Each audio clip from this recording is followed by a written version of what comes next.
Welcome everyone to our Tuesday, October 11th, 2022 Long-Term Infrastructure Investment Workshop. In accordance with Government Code Section 54953E, this meeting will be conducted by webinar and teleconference only. A physical location has not been provided for this meeting. Director Coleman is participating remotely. A roll call, please, Madam Secretary. Director Coleman. Present. Director Katz. Director McIntosh. Here. Director Mellon. Present. Director Patterson. Present. Director Young. I'm here. President Lenny. Here. All right, we'll begin with public comment on non-agenda items. If members of the public are online and wish to speak on an agenda or non-agenda item, please raise your hand. Use the raise your hand feature in Zoom. Comments on non-agenda items will be heard now. Comments on the workshop presentation will be heard at the end of the presentation. When prompted, please state your name, affiliation if applicable, and topic. Please refrain from providing personal information such as addresses or phone numbers during public comment. If we need this information, we'll have you contact staff. The Secretary will call each speaker in the order received. Each speaker is allotted 3 minutes to speak. And the Secretary will keep track of time and inform each speaker when the allotted time has concluded. I have no hands for public comment online. Okay, then let's get into it. Okay, good morning, President Lenny and board members. Today's workshop will cover our planned water and wastewater infrastructure investments. We've grouped the discussion by asset class, including our water supply, treatment, distribution, and building facilities. While the focus will be on our water infrastructure, for the wastewater system, we will share plans to address nutrients. Just as a reminder, the last infrastructure workshop covered in detail our wastewater system and the wastewater master plan. We do have a planned break about halfway through the workshop, and we'll stop at the end of each major asset class to take questions from the board. During the presentation, we'll discuss our resource needs and the rate considerations. The feedback from the board will inform our plans for our fiscal year 24-25 budget. At this time, Jimmy Uloye, our Director of Engineering and Construction, will begin the workshop presentation.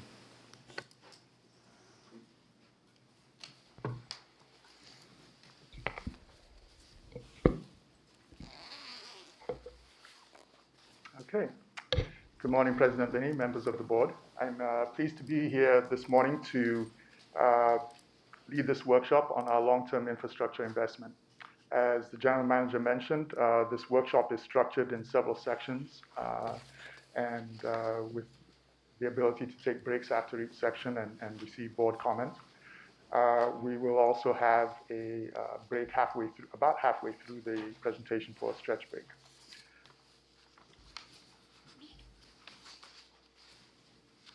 Do you want? I can run the slides. You should be able to run. Yeah. So here's the agenda for the workshop this morning. First of all, I will start off with a discussion of the purpose and overview for the workshop.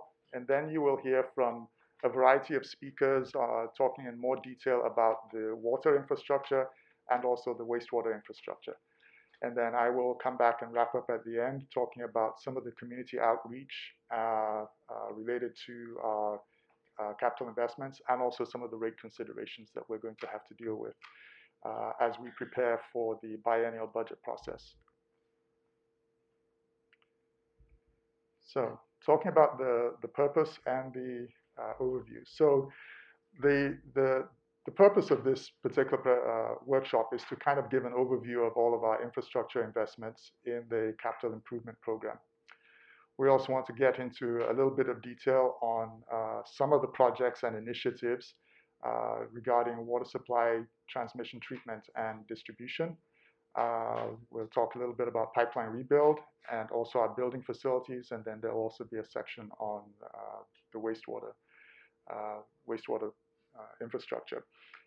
I will also be discussing our resource needs, as the General Manager mentioned, because that is an area that we have some challenges to deal with as we move forward with the investments. So to kind of set the stage, our infrastructure investments are governed by a number of master plans that we develop in the areas of water treatment and transmission, and also in water distribution. And we're also on wastewater collection and wastewater treatment. These master plans are put together and serve in conjunction with information we get on the maintenance side to inform what investments we need to proceed with. And those investments are driven by basically 6 factors that show up on this slide. The first of these is maintenance and reliability. This really addresses the issue of aging infrastructure, where facilities have gotten to the point where they're no longer able to perform the function that they were intended to perform. And this is probably the bulk of the infrastructure need, is to address aging infrastructure. We have the issue of safety, both from primarily from chemical systems at both our wastewater and water treatment facilities. And also we're talking about safety from seismic vulnerabilities. So if an earthquake were to hit and those facilities were to get damaged, it could impact people and also our equipment. Regulations are getting much more stringent, both on the water quality side and the wastewater discharge side. And those regulations have to be addressed and may require upgrades to our various facilities. Resiliency is another key area. Climate change is resulting in more droughts and more wildfires. And those events ultimately affect our water quality, and we need to have facilities that are resilient enough to deal with the changing water qualities that result from those events. We also need to be resilient in the face of earthquake disasters. So if certain facilities get damaged, we want to be able to continue to maintain service to our customers. And then finally, we also have, in some cases, some capacity needs, whether it's for the long-term water supply or for a more localized supply to meet demands in a particular area.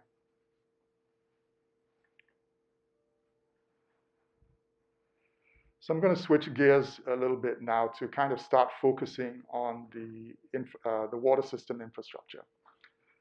About 18 months ago, the board approved the fiscal year 22 to 26 capital improvement program, which totaled about $2.2 billion over a 5-year period.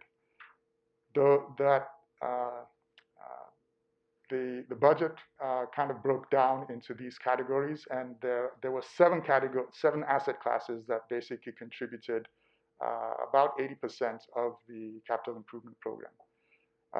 Those were the water treatment, pipelines, reservoirs, pumping plants, the raw water system, district-wide building improvements, and also new services. That's all the new applicants that want to connect to the district system. And those are the area asset classes in which that will be the focus of the water system infrastructure portion of this presentation. I do want to mention that in the other category, that includes assets such as water recycling and conservation, upcountry wastewater facilities, and also our fleet and security and information system investments. So those are some of the asset classes that comprise the other 20%.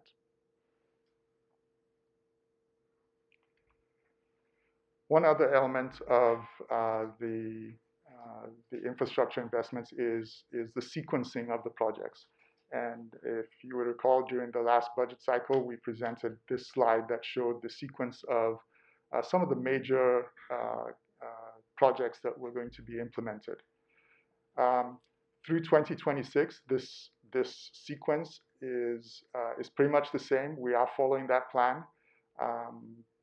The San Pablo, these infrastructures are sequenced in such a way that we can avoid and minimize the outages to our facilities and maintain service to our customers. So, for example, the San Pablo clear well, which is under construction right now and which you will see as part of the infrastructure tour next week, needs to be done before the work on the Orinda disinfection project. And in turn, the Orinda disinfection project needs to be complete before we can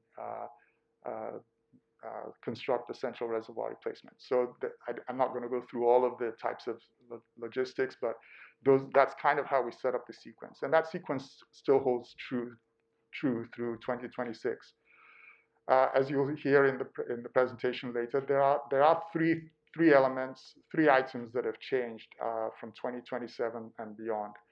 The first of these is that the order of the Walnut Creek pretreatment and the Sobrante reliability improvements, those will be switched. So Walnut Creek will go first, and Sobrante will follow that. Secondly, the Leland Reservoir replacement is going to be deferred a few years in favor of doing the Almond Reservoir replacement. And then finally, you will hear about some raw water pumping plant improvements that we did not envision having to proceed with couple of years ago, and so those will also be implemented in kind of like the 2027 to 2028 timeframe. So now I'm going to start getting into the meat of the water infrastructure presentation. And I wanted to introduce the speakers for this morning. So Michael Hartlaub, Marshall McLeod, and Denise Chikala are going to tag team essentially to talk about the water supply, treatment, transmission, and distribution portion of the workshop. They'll be followed by Dave Katsev talking about the pipeline rebuild program. And finally, Elizabeth Bialek will talk about our building facilities. And I will be back to talk to you about the resource needs for the water infrastructure investments. So with that, I will now turn it over to Michael Hartlaub, who will start off the discussion on water supply, treatment, transmission, and distribution. Excuse me, Jimmy, before you leave, this is John Coleman. John. As we go through each of the improvements, on slide 11, 12, et cetera, can you, whoever's making that presentation, just provide the estimated dollar cost it would be? It's not in here, but I would just like to know that as, I'll make notations on my sheets. Yes, we are prepared to do that. I guess just as way of background, we had not included dollar estimates in the presentation for each of the individual projects because the goal really is looking at the overall size of our capital investment program and focusing on that issue, the fiscal impacts, and our resource constraints to accomplish that much work. So, but the presenters are prepared to give you what the estimated cost for each of those individual elements are. Great, thank you. Okay.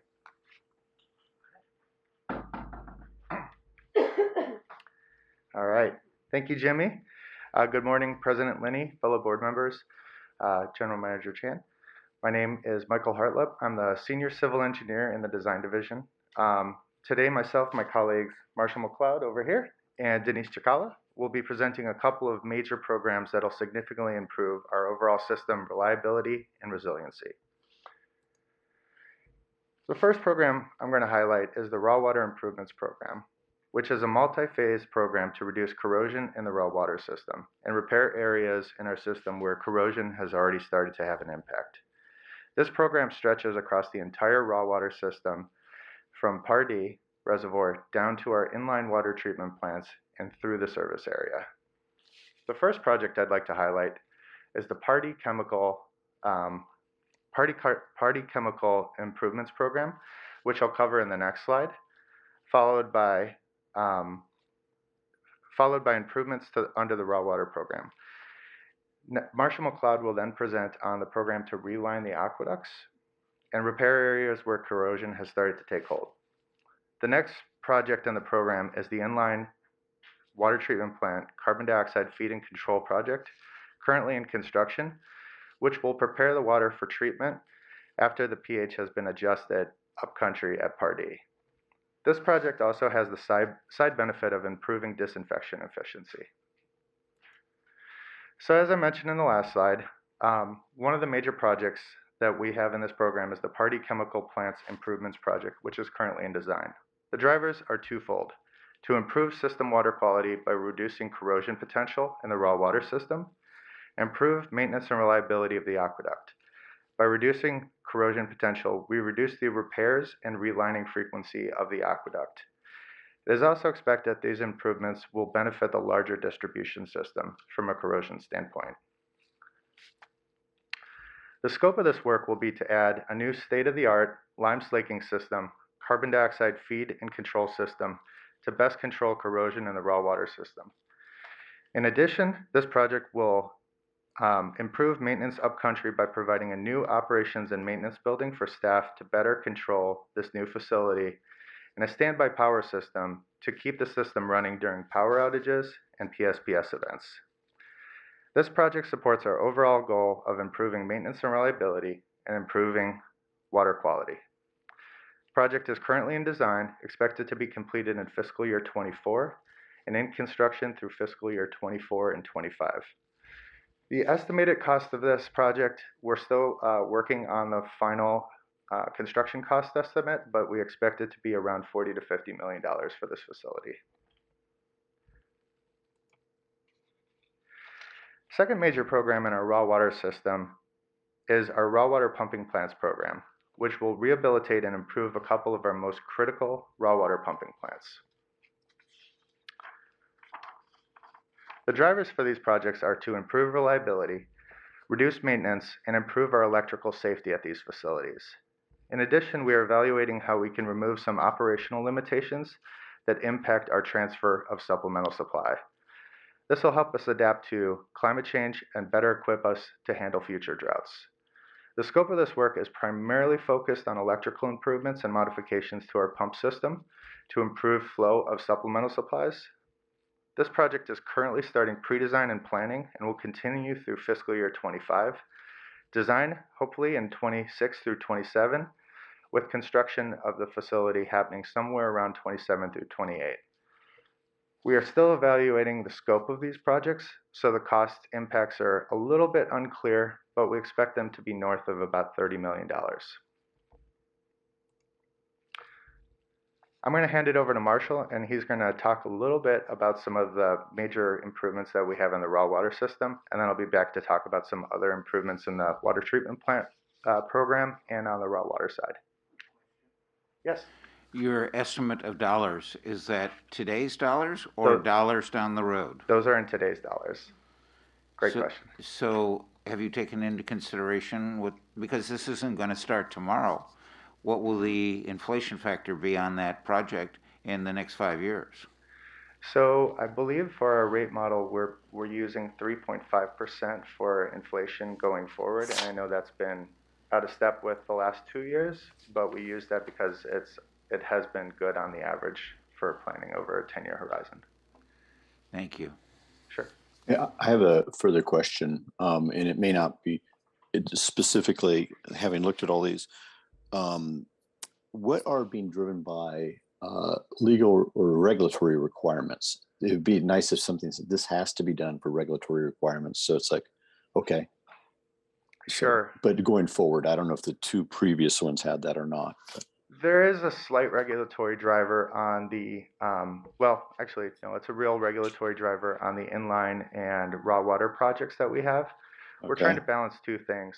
We're trying to balance our disinfection, which we can't get with a pH above 9.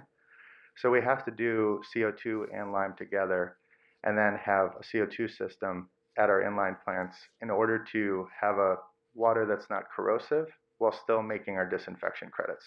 So there is a regulatory driver in order to balance those two objectives on the raw water program. Thank you. But I'll address any others that have a regulatory driver to them too. I'll turn it over to Marshall now, and he'll tell you a little bit about the raw water relining program. Good morning. My name is Marshall McLeod. I'm in the transmission pipelines and tunnels section, and I'm going to discuss the raw water transmission system. If you look at the lower right photo, you see the McCollum aqueducts. These are 3 large pipelines that bring raw water from Pardee Reservoir all the way down to our service area for treatment. These aqueducts provide 90% of the district's water supply. If you look at the map on the left, This map highlights the location of 2 upcoming projects. These 2 projects are very important to the long-term reliability of the raw water system. I'm going to start by introducing the Lafayette Aqueduct Number 1 relining project. Lafayette Aqueduct Number 1, it was built in 1929.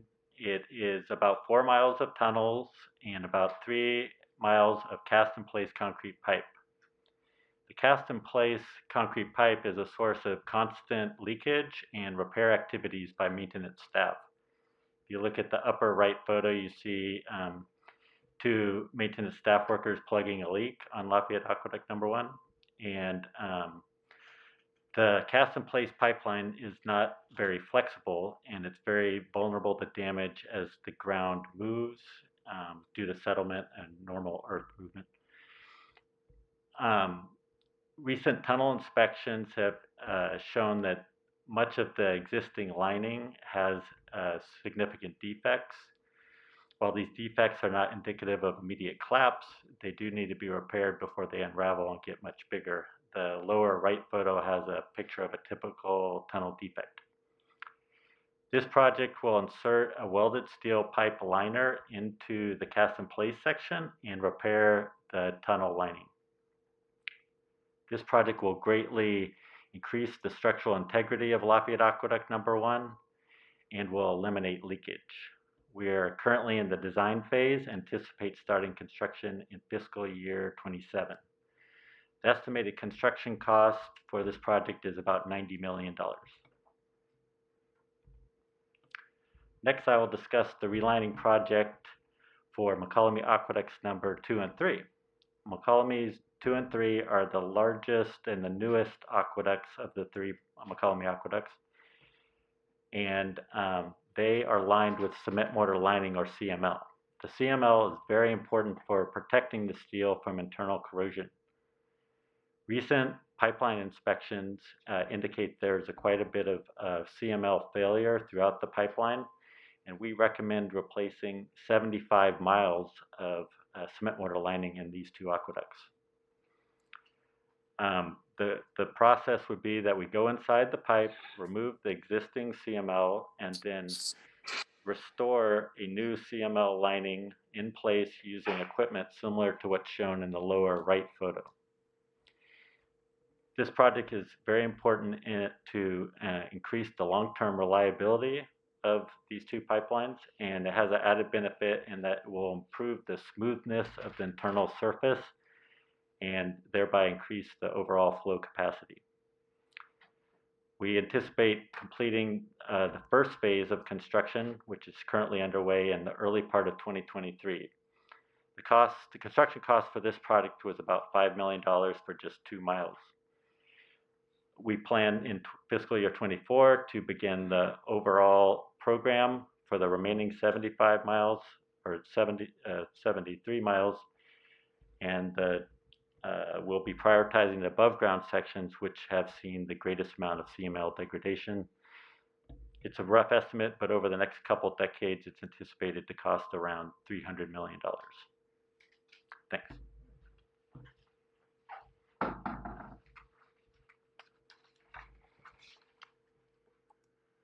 Okay.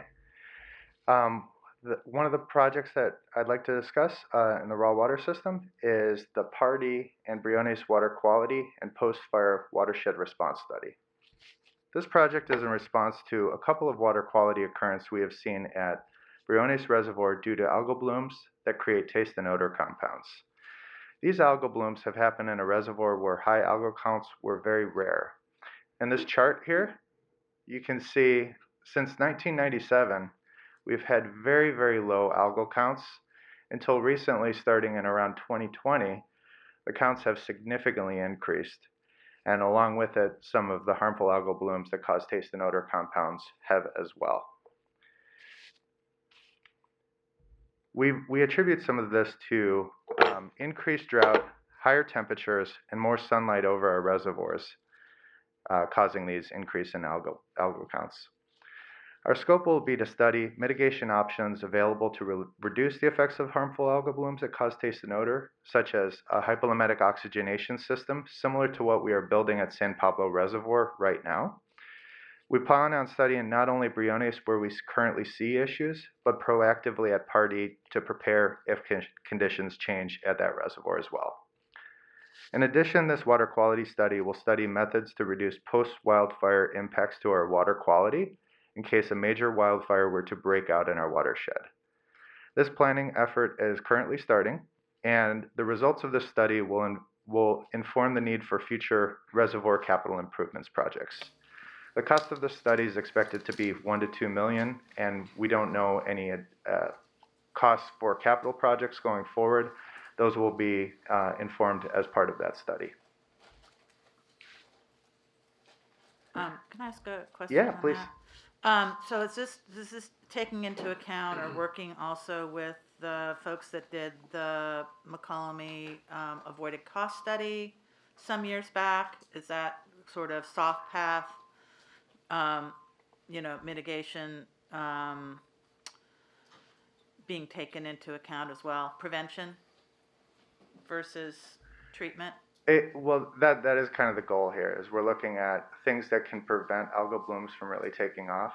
So for example, at San Pablo Reservoir, we're currently building what you can see here, which is a hypolymic oxygenation system, which more or less just puts a lot of oxygen throughout the entire reservoir and helps, basically, it forces the algal population toward one that doesn't create taste and odor blooms and yeah.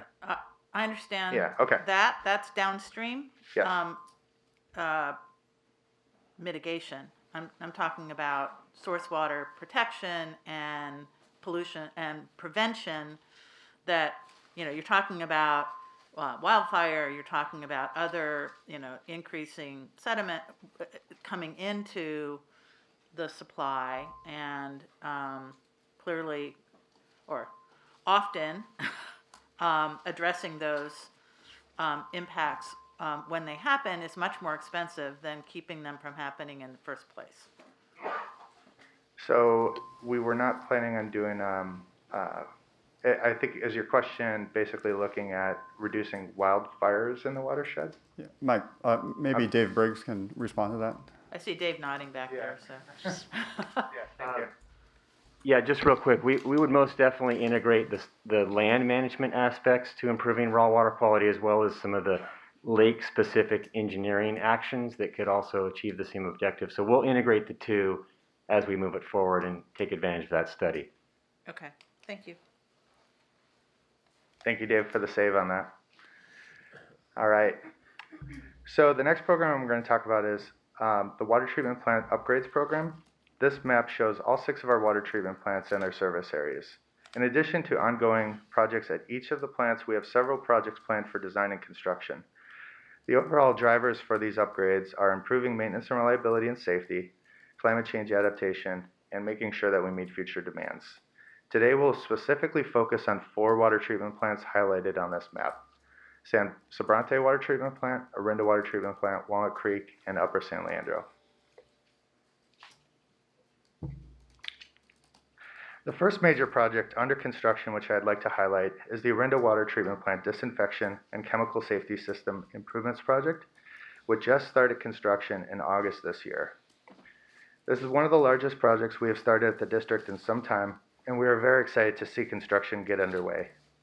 As a reminder, the drivers of this project are multi-pronged: improving the maintenance and reliability by reducing operational limitations, improving electrical and chemical safety, and constructing a new state-of-the-art maintenance facility so our staff can best maintain a Orinda Water Treatment Plant, and the new UV system being added to the treatment process. Improving our water quality by preparing the water treatment plant for changing water quality due to climate change, and significantly improving the reliability of the disinfection process, and help maintain DBP production, or help reduce and minimize DBP production when water quality is poor. Construction will be ongoing for the next 4 years. As a reminder, the bid price for this project was $267 million. There is a regulatory driver to make sure that we do not exceed the DBP rule for THMs, which we have not in the past, but as a reminder, in 2016, 2017, we got very close. The next project I'd like to highlight is the Walnut Creek Water Treatment Plant Filters Rehabilitation Project, which is at Walnut Creek, one of our must-run water treatment plants, which operate 24/7. This water treatment plant has a mix of new state-of-the-art dual media filters, shown here in yellow, and those were constructed around a decade ago. The original filters constructed around 1966, shown in blue, do not have many of the features of a modern filter and have different operational capabilities and performance. The scope of this project will be to standardize all the water treatment plant filters and modernize the original filters to match our new filters. The drivers of this project will be to improve filtered water quality, improve our resilience against water quality upsets like algal blooms in our reservoirs. In addition, this project will include a full rehabilitation of the chemical system, similar to the Orinda project, and as I'll describe later, the USL and Sobrante projects coming up. Design is kicked off on this project and is expected to take approximately 2 years, with a 2-year construction duration expected in fiscal year 25 through 27. Cost estimates currently estimate this project around $50 million. Oh, I'm sorry. And the regulatory driver is primarily on a safety to make sure that we're up to date on all of our safety standards. All right. The next project I'd like to highlight is the Walnut Creek Water Treatment Plant Pretreatment and Ozone Improvements Project. The project scope will be to add pretreatment ahead of filtration and add ozone to the process, expand our solids handling, and construct a new state-of-the-art consolidated maintenance facility to help our folks better maintain the new processes and the water treatment plant. In addition, there will be some modifications to the weirs on the raw water system at Lafayette Water Treatment Plant. The drivers for this project are maintenance and reliability. We are making a more reliable water treatment plant that can deal with water quality upsets, including turbidity, taste and odor, and watershed upsets. In addition, this project will improve our emergency response to upsets like wildfires, turbidity spikes due to atmospheric rivers, and all the things that threaten our pristine water quality. This will help make us better equipped to handle changes we expect due to climate change and make our system more resilient. The project will also help us process more supplemental supply, helping us better prepare for drought. This project is currently in year 1 of a planning effort and will start concurrent design in fiscal year 24, with construction starting in fiscal year 27. The project cost for this is expected to be around $290 million to $350 million. And again, some of the regulatory drivers are to make sure when water quality is poor that we can still meet all of our water quality objectives, and also get our chemical systems up to current safety standard code. The next project we just completed in design and is currently bidding is the USL Water Treatment Plant Maintenance and Reliability Project and USL and Sobrante Chemical Safety System Project. The scope of this project will be to replace aging infrastructure, improve electrical and chemical safety, and adding additional process improvements to the water treatment plant to reduce current bottlenecks which limit the plant rate below 60 MGD. On the site plan, we have work performed throughout the entire facility shown here in blue. So this is a major overhaul of the entire plant. On the site plan, the project is across 3 separate sites and performs a full rehabilitation of the Sobrante water treatment plant chemical system and makes some important seismic improvements to the USL tower site. This project is a major project as part of the West of Hills program to improve our ability to maintain critical facilities like Orinda and the Claremont Tunnel, which are very hard to take down for maintenance without operation of San Pablo Water Treatment Plant. This program is in a series of major projects, including the Sobrante project, which I'll discuss later, some pipeline improvements, which Marshall McLeod will discuss, and a major pumping plant project, which Denise Chikala will highlight. This will help our goals of improving maintenance and reliability and safety by improving our chemical and electrical systems and rehabbing aging facilities. In addition, this project improves our ability to treat and process water gained from supplemental supplies, improves our overall emergency response capabilities. This project is currently bidding, with the bid open expected in November and construction expected from fiscal years 23 through 27. This project was also earmarked for grant funding as part of the infrastructure bill, thanks to the efforts of our legislative affairs team. The project cost is expected to be around $200 million. Okay. But bids will be coming in soon, so we'll get the true cost. When did the bid documents go out? The bid documents went out 4 or 5 weeks ago. What's that? Was it only 2 weeks ago? Yeah, 2 or 3 weeks ago, I think. Sort of you probably can't answer this, but one of the things that I'm interested in, I know with Orinda, we ended up going with an out-of-state firm, and I'm wondering, it already went out, but I'm quite interested in supporting our own economy and firms that are local and firms that are high quality and that are consistent with the kind of responsible labor practices that we have within our own agency. And no shade on the folks doing Orinda, but I wonder if there is a way to promote those values within the way I know we have low bid, but that doesn't mean it's lowest responsible bidder. And I'm just, curious whether that is something that we can look at as we review the bids that come in for this and this project. So I can attempt to answer part of that. Yeah, maybe just to say, and we can get into more detail, Jimmy, possibly, but I did talk to Jimmy and Derek about this and see what options are available. So we will look at, this in upcoming projects where this might be applicable. And I think, we might need a little more time to look at this before we come back to the board and respond with some options. Okay, Yeah. thank you. But I will just say that for both the USL and Orinda projects, we did go through a pre-qualification process to make sure that we had high-quality bidders who were capable of performing this work. So we do have a lot more confidence that it's somehow above. all of the union bidders got excluded. Okay. Sure. From the final selection. I don't know if they were included in pre-qualification or not. Are you referring to Orinda or Upper St. Andrew? Orinda. I mean, we haven't done the process here for USL, right? Okay. All right. We'll have Jimmy and Clifford follow up on that one. Okay. So on to the next project. The last project I'm going to highlight is the Sabronte Water Treatment Plant Maintenance and Reliability Project.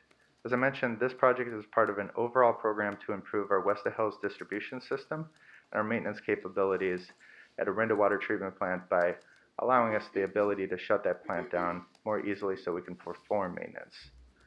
The project scope is built around removing plant capacity limitations, adding process improvements like a new chlorine contact basin, replacing solids handling with an on-site solids handling system. And in addition, this project will add a consolidated maintenance building shown here. Those process improvements that I talked about before, those are shown here in the yellow. The drivers are many. We are looking to improve the reliability of our plant by removing plant capacity limitations in the pretreatment process and the solids handling process. In addition, we are adding a new chlorine contact basin for dedicated post-filter disinfection, which will improve our disinfection reliability and reduce disinfection byproducts at this water treatment plant. This project will improve our drought operation capability, and improve our ability to respond to drought and use of our supplemental supply. This project is also in the first year of planning and will start design in fiscal year 26 with an expected construction in fiscal year 29 through 32. The estimated project cost for this is around $200 million, but that'll be further refined as we get into design.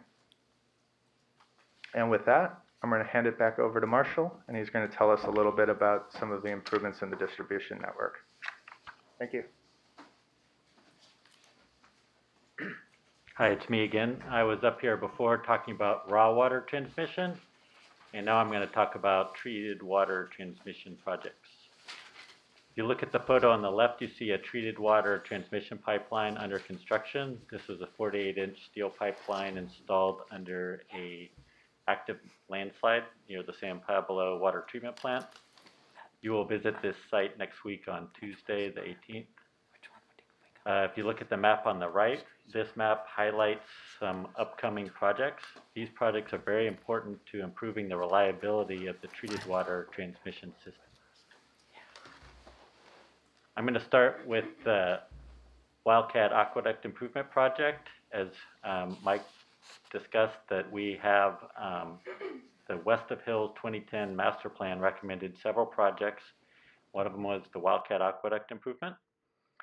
This project has been broken into two phases: Wildcat Berkeley, which was completed recently in 2020, and Wildcat El Cerrito. The map on the right shows the alignment of Wildcat El Cerrito. The alignment of this pipeline, the new pipeline is shown in red. You'll be touring this alignment on your infrastructure tour also on Tuesday, the 18th, next week. This map shows the new pipeline in red and the existing aqueduct in blue. This is not a replacement project. This is a new pipeline that will also stay in service with the existing Wildcat Aqueduct. This project will improve reliability and increase transmission capacity by having a parallel redundant pipeline. We recently completed the design, and we plan to award this project in early 2023, and we plan to complete construction in 2025. The estimated construction cost for this project is about $35 million. Next, I will discuss the Alameda Crossings project. If you look at this map, you see Alameda in the middle with Oakland to the north and Bay Farm Island to the south.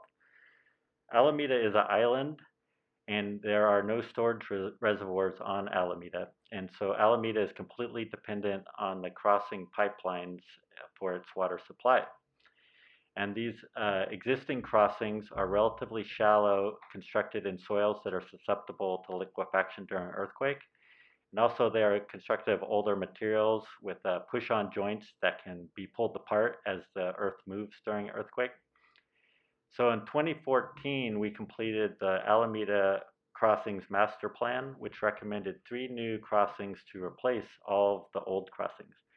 These new crossings will be larger diameter and constructed quite a bit deeper in soils that are not expected to see movement even during a very large earthquake. And they will be constructed with HDPE, which has restrained joints and has a lot of flexibility and can handle a little bit of movement during a big earthquake. The first project that we're going to construct is Oakland Inner Harbor. It's shown on the map on the right. You have Alameda to the south with Oakland to the north, separated by Oakland Inner Harbor Channel. The existing pipeline is shown with the dashed black and white line. This pipeline actually failed in 2006 and flooded Posey Tube. So we're constructing a new pipeline shown here in blue. This pipeline will be HDPE installed by horizontal directional drilling, or HDD. This pipeline will be installed quite deep at a negative 140 feet below sea level in soils that will see very little movement even during a large earthquake. This new robust crossing pipeline crosses the channel as well as some railroad tracks. This new pipeline will be connected to the existing system on both the Oakland and Alameda side with new welded steel pipes. And these new welded steel pipe alignments are shown here in red. We are currently in construction, and we anticipate completing this project in 2025, fiscal year 2025. And the approximate construction cost is about $30 million. The second crossing that we have is San Leandro Channel. It's shown on the map on the right. You can see Alameda's to the north and Bay Farm Island to the south. This is a very similar scope with a HDPE pipeline installed deep below the channel, installed by horizontal directional drilling. And similar to Oakland Harbor, we are connecting it to the existing transmission systems with new welded steel pipelines. Here it is shown in a blue line.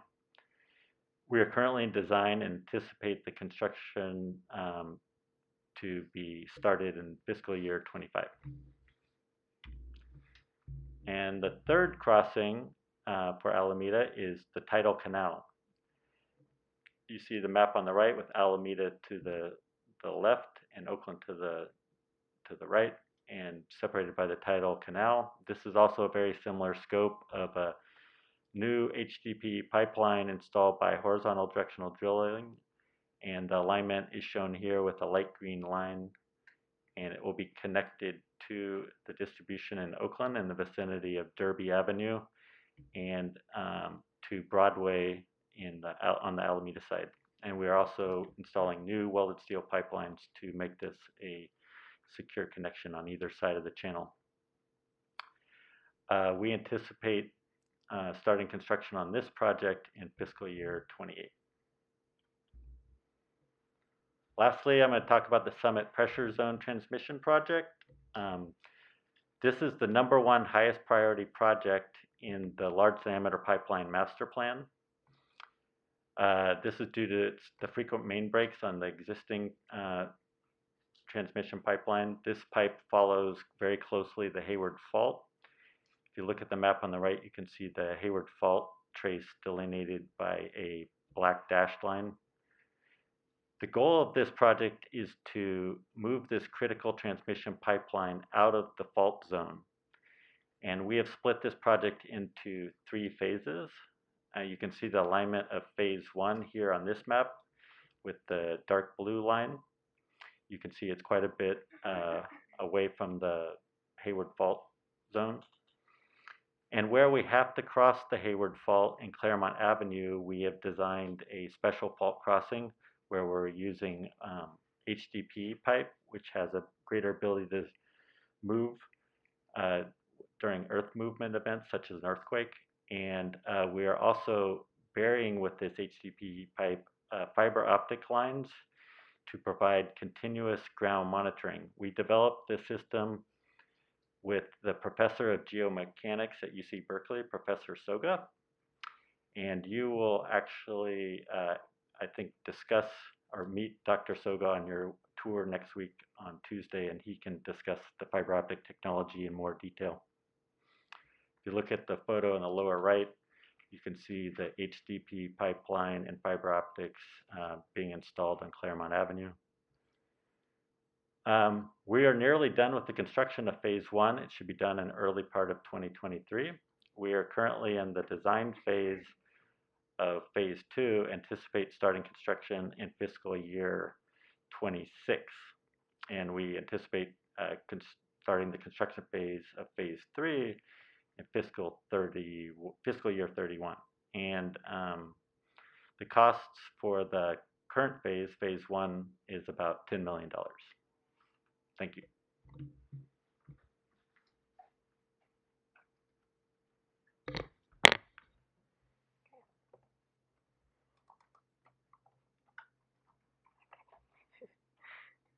Thanks, Marshall.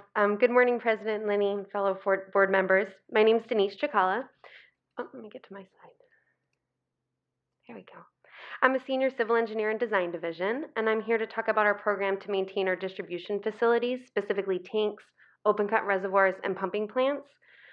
through rehabilitation, replacement, and demolition of these facilities. The photo on this slide is of the San Pablo Clear Well replacement. This is an open cut reservoir project currently under construction that you'll be visiting as part of the infrastructure tour next week. I want to first introduce our distribution facility classes and give you a sense of the scale of our distribution system, both in quantity of facilities and their sizes. We have approximately 150 distribution pumping plants in our system, ranging from 60 million gallon per day capacity all the way down to little 2,000 gallon per, 20 gallon per minute facilities. In terms of distribution tanks and reservoirs, we have about 165 distribution reservoirs in our system. Again, ranging from 150 million gallon open cut reservoir, that central reservoir, which I'll talk more about today, all the way down to 2,000 gallon pressure tanks. I'll be focusing on these two facility types today, but we also have a variety of valves to help operate our distribution system, including 75 regulators and 30 rate control stations, also ranging in size, as you can see here on the slide. We have a couple of key performance indicators, KPIs, which provide goals for our distribution rehabilitation programs.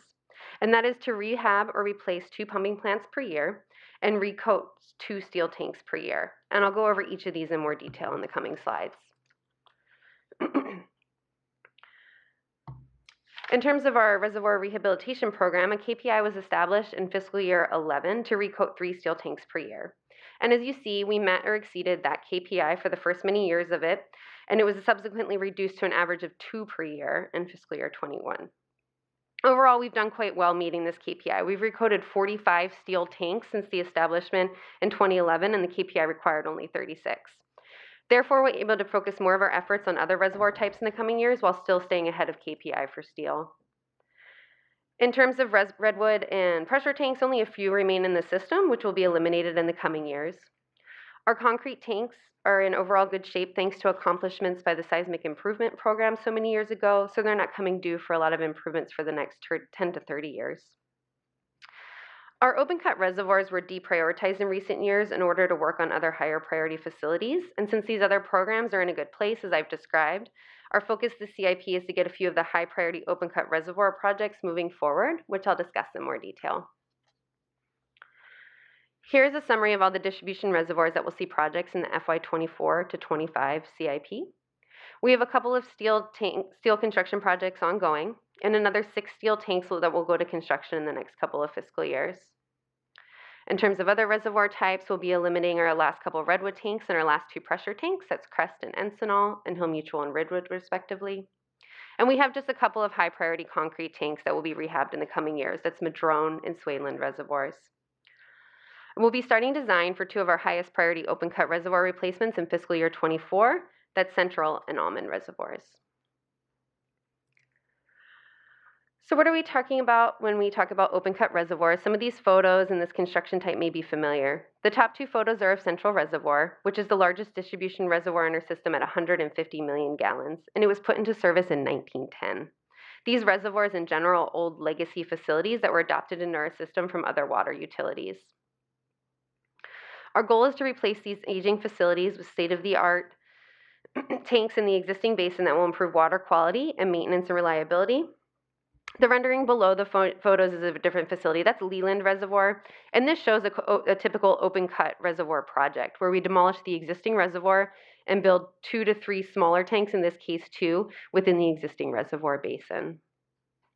Since the earthen dam is no longer retaining the water and not acting as a dam, we have the added maintenance benefit of no longer being under State Division of Safety of Dams, that's DSOD jurisdiction, for these facilities. So that reduces maintenance requirements and administrative overhead. In the next few fiscal years, we'll be starting design for replacement of each of these 3 open cut reservoirs listed. Almond and Central are the highest priority projects due to both being oversized, causing water quality and operational impacts to the system. Leland is also a very high priority, and that will move into design upon completion of Almond Reservoir design in fiscal year 26. Slide 33. How many redwood reservoirs do we have? Just those 2? Those are the only 2 left, correct? They're the last of it. Yes. Okay, thank you. No problem. Side question. So, it's an odd question, but what do you do with the wood? Yeah, I knew that was coming. You know, because that wood is still very useful for all kinds of projects. Yes, we have, I forget the most recent one. We will have in our specifications, and we did this on a recent project, that the contractor will be required to salvage the wood and turn it over to the district. And our carpenters have used it to make really nice facilities. Yeah, the most recent one, we reclaimed lumber and built the pergola at Lafayette Reservoir. So we do reuse the wood. Yeah, it's astonishing that for as long as they've been around, the wood really holds up. Yes, yes, and we are reusing it. I don't know what they'll have in store you. for the wood at these, but it will certainly be in the specifications to salvage it. Excuse me for interrupting you. Not a problem. Everyone wants to know about the Redwood destination. Where we get Almond. So yeah, the first priority open cut reservoir project I want to highlight is replacement of Almond Reservoir. This project is similar to other ones where we're going to replace the open cut reservoir with two 1.8 million gallon pre-stressed concrete tanks in the basin. As part of this project, we will also replace the on-site Proctor pumping plant. And the reliability improvements of this project will allow us to remove another reservoir from our distribution system. The Coal Creek Reservoir will be demolished, eliminating an extra facility and reducing maintenance costs. The planning phase of this project is complete. We plan to start 2-year design in fiscal year 24, and the 3-year construction window will follow. The estimated cost of construction for this project is $39 million. The other highest priority of these open cut reservoir replacements is Central Reservoir. This project will replace the 150 million gallon reservoir with, in this case, 3 14 million gallon pre-stressed concrete tanks in the basin, which is shown in the rendering below. As part of the site plan, a bioretention area will be constructed as shown, and associated paving and fencing and other appurtenances. This reservoir is part of the Alameda County DA order to remove PCBs and hazardous materials from our reservoirs, which the replacement project will address. The EIR for this project was certified last spring in April of 2021. We plan to begin the 3-year design window in fiscal year 24, and a 5-year construction will follow. Estimated cost of construction for this project is $172 million. Moving over to the pumping plant rehabilitation program, similar to the steel tank KPI, a KPI was established in 2015, in fiscal year 15, to rehab or replace 3 pumping plants per year. And also similar to the steel tank KPI, it was reduced to 2 per year in fiscal year 21. Overall, we've met and slightly exceeded the KPI. We've rehabbed 27 pumping plants since 2015, where the KPI required 24. So we plan to keep plugging away at this program and have a lot of facilities coming up for construction in the next couple of years. As you can see on this slide, we have 4 pumping plants currently ongoing in construction, and these 10 pumping plants listed will all see projects where we'll all break ground in construction in the 2-year CIP. I'm going to just highlight one key upcoming pumping plant project for you, and this is the new 25 million gallon Wildcat pumping plant. This will help distribute water from the Sobrante water treatment plant, improving reliability and increasing transmission capacity. And this facility is required to decommission the San Pablo water treatment plant, as Michael Hartlab described. This project will space plan for in-conduit hydropower and a portable generator. Planning will be complete this fiscal year, followed by a 2-year design window starting in fiscal year 24 and a 2-year construction window to follow. And the estimated cost of construction for this project is $10 million. That concludes this portion of the presentation, so if you have any further questions, we'd be happy to take them from the board at this time.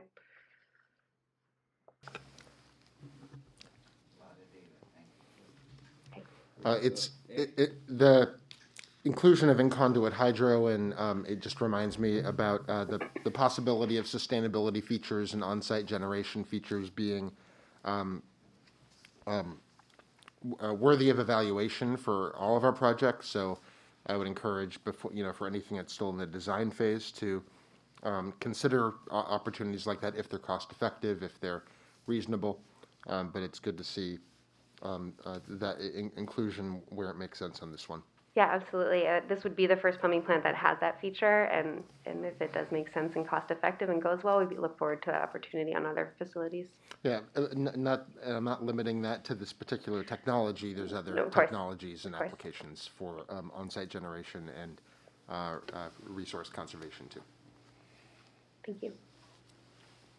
Are there any other questions on this group of asset classes before we move on to pipeline rebuild? Director Mellon? These reservoirs you're going to take down are concrete, correct? We will be doing projects at Madrone and Swainland reservoirs that I mentioned that are constructive concrete. Yes, the open cut reservoirs. I'm sorry, they do have concrete liners. So do we take advantage of the fact that now there are companies that come in and grind up that concrete and use it for recycled projects? Yes, and we will recycle on site what we can too. And we've done that in previous projects where we grind up the concrete on site and use it as backfill. For the stuff that leaves the site, I'm not sure if we specify.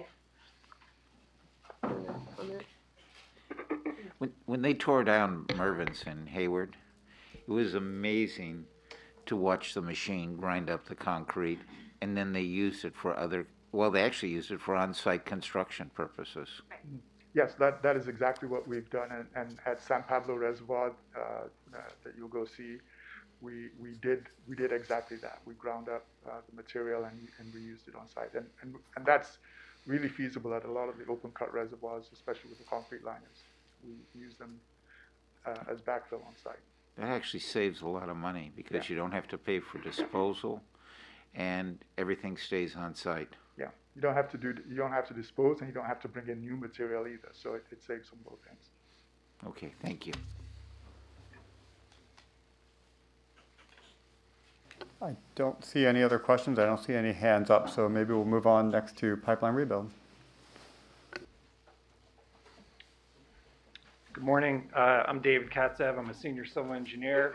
I've actually been with Rebuild since the very beginning, aka the 10 to 40 program, what we first called it. So I'm here to give you an update and answer any questions you have. So the mission of Rebuild has always been to reduce main breaks and water loss. That's been our focus from day one. We've created quite a collaborative team where we research, we look for efficiencies, we innovate, and then once we find those improvements, we leverage those improvements, we implement, we scale up, and then we also just have an eye towards, what is that long-term sustainable replacement rate. So if we dive in a little bit more in terms of the driver here, the distribution system is made up of 3,850 miles of pipe. That's 16-inch in diameter and under. This does not include the transmission pipe that Marshall was talking about earlier, the 350 miles. So Rebuild is primarily focused on the distribution pipe. And we look at what makes up our distribution pipe. It's asbestos cement pipe at the bottom there. The table shows asbestos cement, cast iron. We have plastic, and we also have steel. It shows that table shows the miles and the percent breakdown. I think the key driver here is that might jump out is the main breaks per 100 miles per year of cast iron. At 52, that's last year's number. That's our main goal there in terms of replacement. The chart shows main breaks from 1990 up until this time, and that line at the very top there is our cast iron pipe. If we dive a little bit more into detail in terms of the cast iron pipe, this chart shows the blue columns are miles of installed cast iron pipe. So you can see, and I want you to focus in kind of on the 1924 to 1954 period, that 30-year period where we installed a lot of cast iron pipe. The line on top of it, the gray line, is the main breaks per mile for each one of those years, each one of those vintage cast iron pipes. And I think the main takeaway here is that 30-year range there of cast iron pipe has the most main breaks per mile of pipe. That's what we've been focused on too in terms of Rebuild. So there's 1,000 miles of pipe in that time period. We've replaced 132 miles since FY15. 75% of that 132 is cast iron from the 1924 to 1954 period. So, I think we're on the right track with the replacements. we still have a lot of work to do there. Looking at the chart, and I was trying to glean like a useful life out of this chart, and I'm not sure if that data is really. I'm not sure if that result is really indicated by the chart. What? It's not. I mean, it's not represented there. But what we can do, Director Katz, is you can look at break rates from, say, for example, that 30-year time period. You could forecast out a remaining useful life. You could also look at the pipe that's, 1910 and forecast out a remaining useful life. That's actually something we're working on with when we're doing machine learning on different, on all of our data sets. We're actually looking towards calculating out that remaining useful life of different decades of pipe. Mm-hmm. We also still seem to have a very a high tail in the late 50s through the 60s. It doesn't really crash down until 67. So we still have kind of the 30s, 40s level of breaks even after cast iron was installed through the 60s. Any thoughts about that? It's mostly due. I mean, my thought there is, I mean, number one, it's corrosion, and we have a thinner wall for that cast iron pipe than the cast iron pipe that was installed in the early 1900s, and that thinner wall just corrodes faster. Mm-hmm. And geographically, I'd be interested in seeing a map of where these are. Yeah. Is that data that we have, already loaded in the database? Absolutely. I have that data. I don't have it in this presentation. That's fine. Today. Yeah. Most of our cast iron pipe is really west of Hills. A lot of it's in Oakland. Mm-hmm. The highest amount is Oakland. And I can provide that map. We have that map.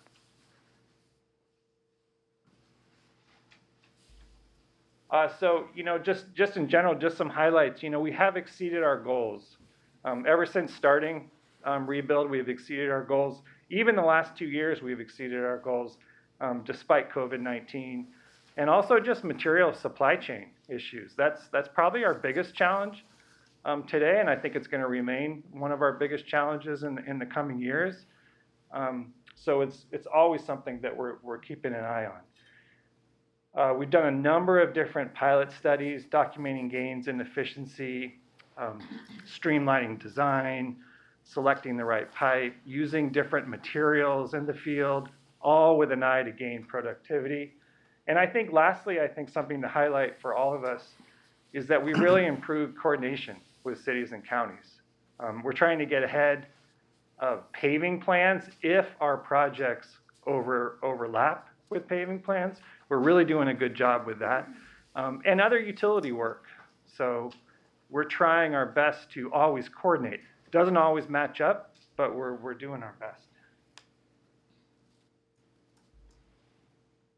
Trenchless renewal is another another application where open cut is not feasible. Most of our work is open cut, but where there is utility congestion, paving moratoriums, hard to access right-of-ways, trenchless renewal is a good solution. We did a pilot back during the pilot program. We saw a significant decrease in truck trips, even a decrease in the construction duration. The cured-in-place pipe that you see on the right there, it's actually a hazard-resilient material. It was tested at Cornell University, showed it could withstand quite a bit of ground movement and not fail at all. So with all of this, we have 3 miles of planned work. FY24, we're putting together final construction bid documents, drawings, and specifications for that project right now. Where are those 3 miles located? Mostly, Director McIntosh, they're mostly west of Hills. We have a few projects up in the north area, some in central and some in south. So that's primarily where we're focused on. And do you And think? I can provide a map for that you would be great. of all the different projects Okay, thank and you. the locations. And do you think that that's around the miles that this trenchless work would be applicable to in a given year, 3 to 5 miles of so a smaller percentage of the overall replacement, or? I think we'll learn from this, Director Young, if that's kind of the right number right there. But in terms of mobilizing the equipment, getting it out here, and having a cost-effective project, the 3 miles looks like a good number to start with. So there's not, so this system lives where? I mean, the truck and the equipment, that's all up in Canada. It's a Canadian company. It's okay. Senexon Water up in Montreal. They have a lot of work on the East Coast. They don't do too much work in California. So to move and mobilize everything out here is an effort. So it strikes me that there's a business opportunity here for somebody. There is. Or a licensing agreement or something that either, I mean, I don't know what, I would imagine that the cost of this, the physical investment in this kind of setup is, if there's only one company doing it right now and they're in Canada, that there's a pretty high barrier to entry given the amount of infrastructure around the country, amount of pipe around the country that needs to be replaced. Right, and we've always left it open for, you know, in doing this work, to train our own staff to do this work, and I agree. There's a lot of opportunities here in California with this technology.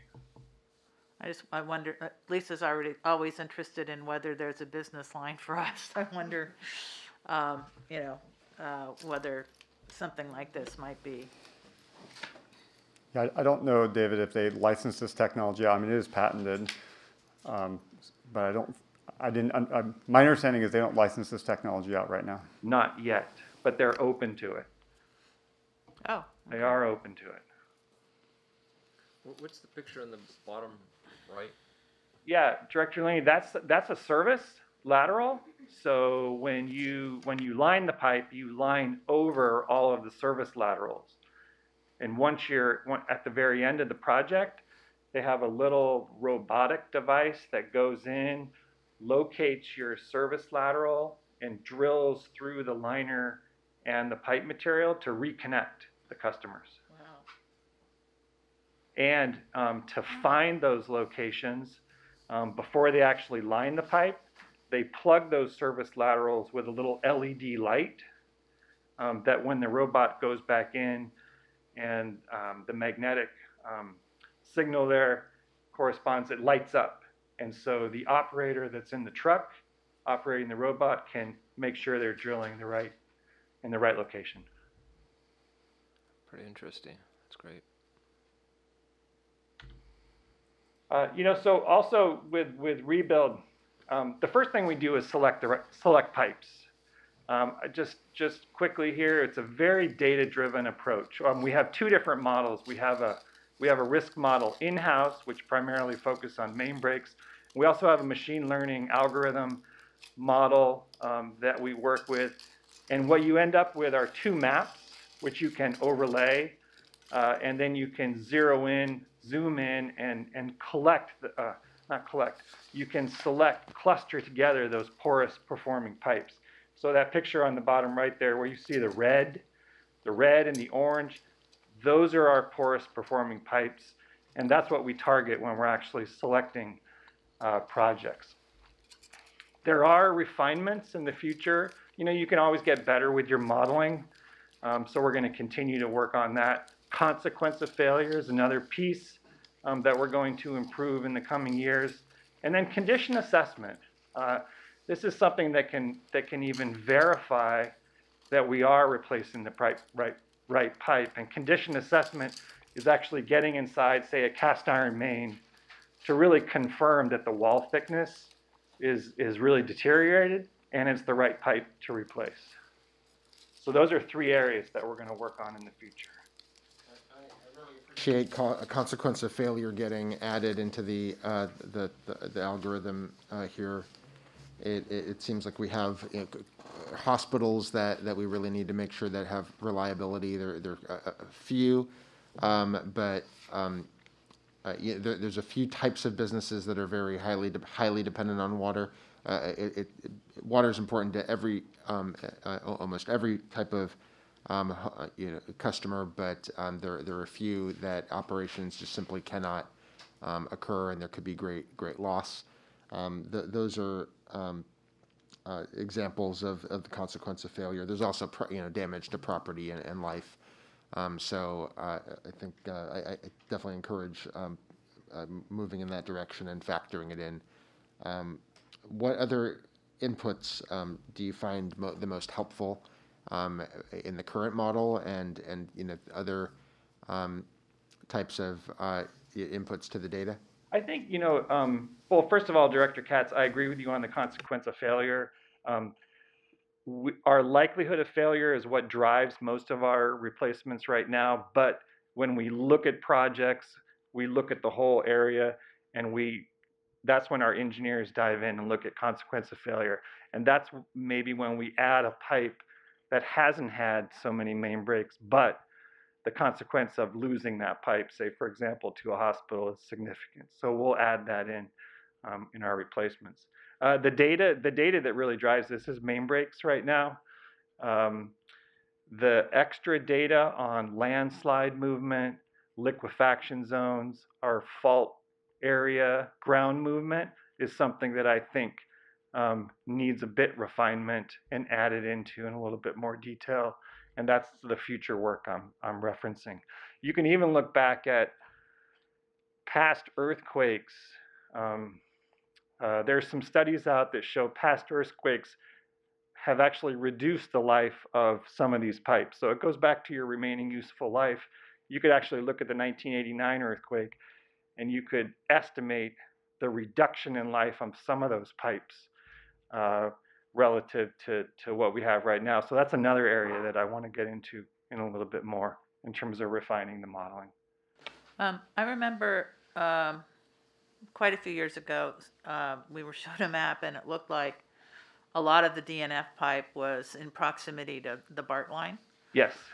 Is that something that has been borne out as, a correlation? I think it's true, Director Young. I mean, you can almost trace it. I think it was going on the Richmond line up north. We've actually replaced a lot of that pipe so far. It's still there. I mean, it's still an issue. So you're absolutely right. Yeah. So this is a slide I presented to the Planning Committee. In terms of putting together long-term strategies, you really need to dive into and understand, how long does a pipe last? And it goes back to your question, Director Katz, on remaining useful life. So how we do this is we look at how a pipe can migrate from a good grade, an A grade, to a bad grade, a D or an F. And we have 7 years of data, likelihood of failure data, where we look at how a pipe can move from an A to an F. And we came up with, on average, 21 miles of pipe, on average, over those 7 years, migrates into that D and F category. Well, we're replacing 20 to 22 and a half miles of pipe right now. So essentially, we're keeping up with that migration. Future analysis, really, I think we really need to understand this migration rate in a little bit more detail. Of course, more data is going to help. Different ways of looking at the data and modeling is going to help. But that's a key feature of Rebuild's work in the coming years, is to really take a closer look at how that migration rate changes into the future, so we know how much pipe we have to replace. I like where you're going with that, because it's really valuing just getting to where we need to be. Yes. Because I think we looked at it last time as if we needed to look at what it seemed like we could afford, and and that it may have been true to some extent, but it also left us with a shortfall, and it also may have left us with without really looking at what our legacy was, and that was what I understand that this chart on the slide may be some straw numbers, or maybe it's actual true data. So, but I'm looking at the 2022 miles. So in D and F we have about 200 and is that exactly 200 miles? We have roughly 200 miles of DNF, and this is real data. Okay, so it looks like we have 200 miles of legacy pipes that are not migration; they're already in DNF. They're already in DNF. So we're already 200 miles behind. Plus, we have 21 new miles coming in. That's correct. Yeah. Well, On an average, The next slide yearly will basis. discuss how we're going to try to work that down. Okay. Yeah. So, all right. So, what do we do? How do we solve that problem? So these are our proposed future mileage goals. This is what's in our CIP budget right now. So the green shows miles replaced starting in FY23. The next 2 years we're at 22.5. That's set. FY25-26 we jump up to 25, and then in FY27 we begin a ramp up to 40 miles. I think we've always, when this program started, the 10 to 40, and I think we've known kind of, this is where we need to get to. So we go 30, 35, 40, and then we stay there for 8 years, and then we would drop back down to 25 in FY37. Although that's, we really need to see how this goes. We need to monitor it carefully. This increase, the red, shows that DNF pipe. So Director Katz, you said 200 miles. So see that first one there is 200 miles. With this increasement, and assuming that 21 miles migrates on an annual basis, this increase will get rid of that DNF pipe, that 200 miles, by FY37. So this is what's in our CIP budget right now. This is our proposed increase. And when Jimmy's going to discuss a little bit more in terms of resources on this topic. Resources meaning labor? Resources meaning what? I have a question before we move on to that. The 15 years from now, will our migration profile still look the same? Will it be bigger, smaller? That's what we're going to analyze a little bit more in the coming years, what that rate's going to be. We don't know right now. I mean, all we have is the data that we have right now, and we can project out. But with more data and some modeling, and we're talking with UC Berkeley and the Center for Smart Infrastructure in terms of how they can help us with some of that. So that's future work for us. Okay. So what I was going to talk about later is the approach to actually accomplishing this pulse work to get, over the next 10 plus years, to get rid of the 200-mile current inventory of DNF pipe. So that would be staffing, it could be contracting. That's something that we need to look at. The plan is to do that over the next couple of years, so that we have that in a recommendation on an approach in time for not this budget cycle, but for the FY26-27 budget cycle. Yeah, and what you'll see in the budget, and David mentioned earlier, I mean, the things we're going to do, we're going to continue to look at that migration rate, because that will change over time, one way or the other. The other thing we're going to do, and David mentioned, is we want to make sure that the DNF pipe we're replacing are all DNF pipe, that when we replace that mile of DNF pipe, a mile actually need to be replaced versus maybe only an eighth of that really need to be replaced. And so that's something that's in the budget to analyze that part some more. The other part we want to look at is the crews and the crew efficiency to see what the current 12 crews that we have can accomplish. And then you'll see that ramp up to see what can we do in-house, what is that long-term sustainable rate, because let's say hypothetically it stays at 21 miles and we need to get to 40 miles to replace it. What combination do we do that with district forces, knowing if that migration rate stays at 20, that in 15 years, we only have 20 miles to replace because we've worked out that inventory of DNF pipe. So there's a few years that we want to do this analysis and try to get it as right as we can with the data that we have before we really try to talk about ramping up any sort of resource needs in-house. And that's kind of the thinking behind the plan right now.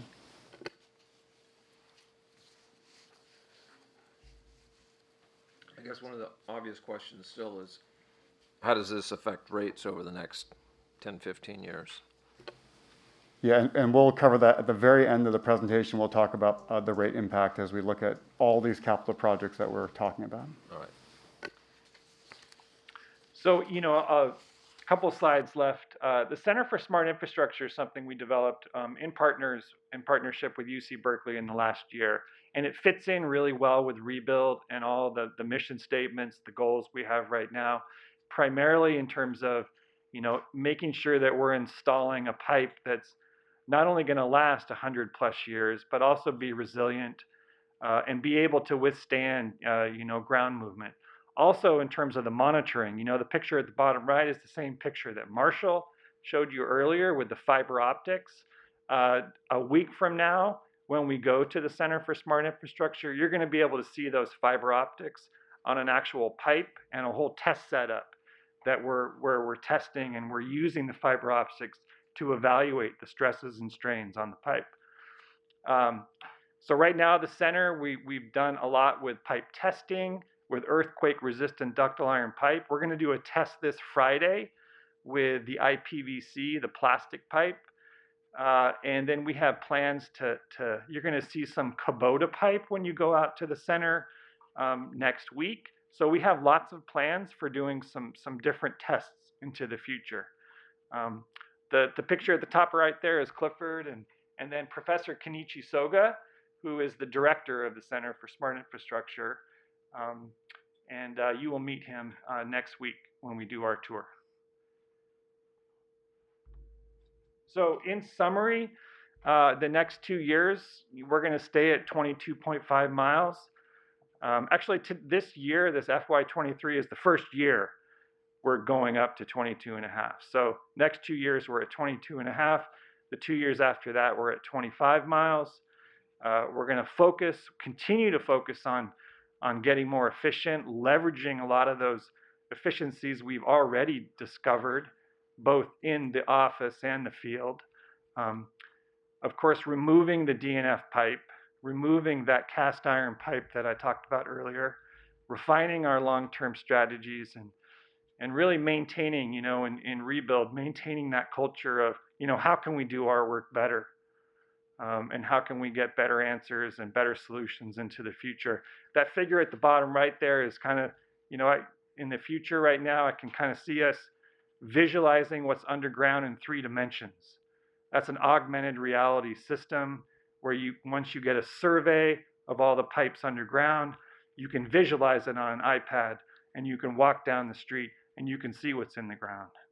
So, and you'll see this at the center next week too.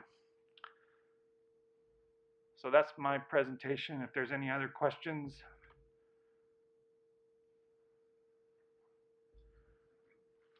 Okay.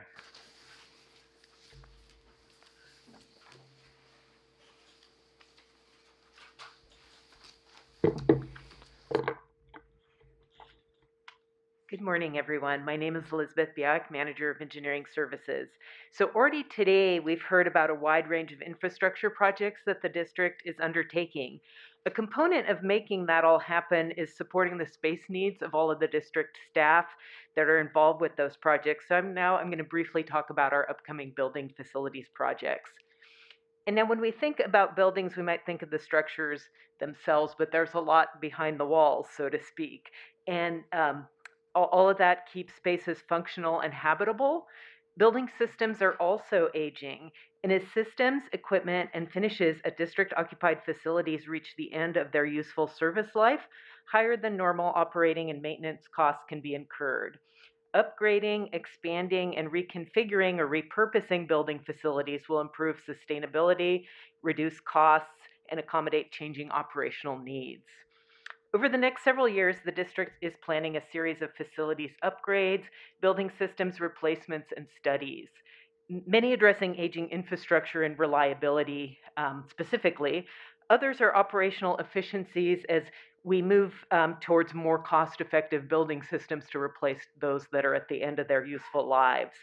And there's also a component of enhancing resiliency as we look at PV and EV as part of our projects, and I'll touch on that in a moment. And some regulatory drivers, and most of the upcoming projects are small ADA or building code compliance upgrade projects. So now I'm going to go over just a few key projects.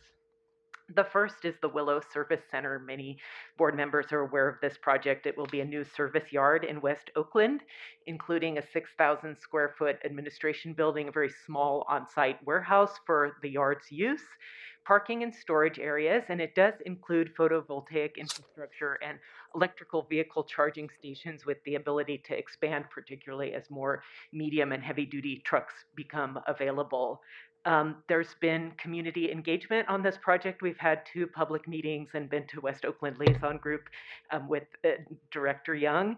And we just submitted our conditional use permit application to the City of Oakland on September 26th, and so we're going through that process.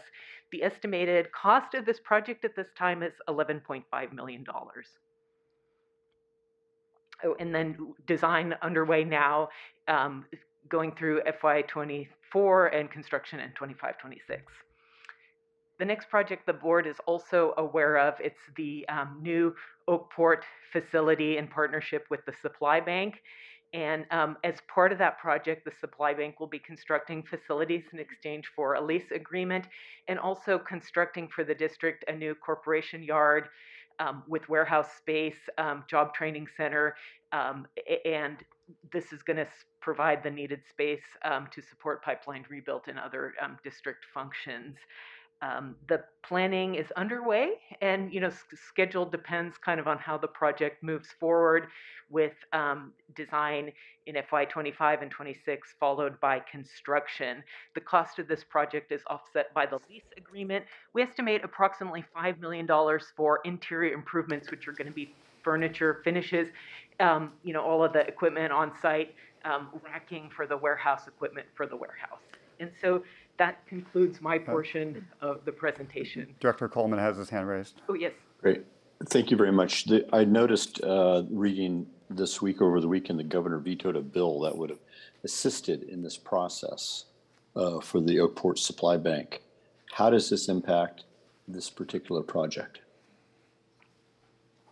I'm not aware of the impacts, and General Manager Chan, I don't know if... They did veto, I think this was on a trailer bill to help with some of the permitting process, but it will slow down the timeline a little bit, but it's not going to stop the project. Okay, thank you.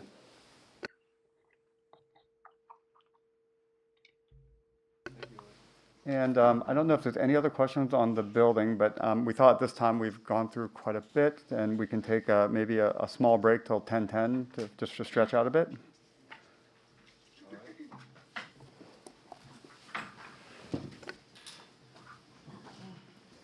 We will be taking a break and reconvene at about 10:10.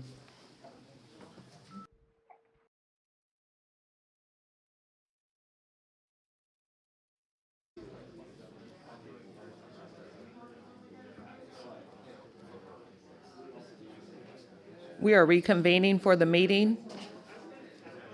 Excuse me, we are reconvening for the meeting. Thank you.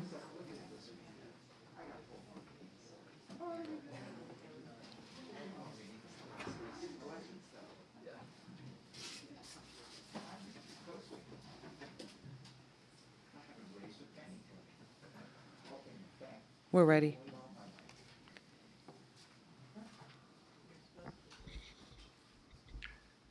All right. Yeah. All right. So I'm back to talk to, you've heard a lot already about all of the various projects on for water infrastructure.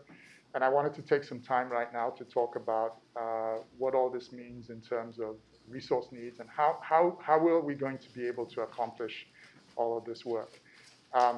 So I'm going to talk about resources. This kind of is also related to financial capability to perform the work, and I'll talk about that towards the end of the workshop.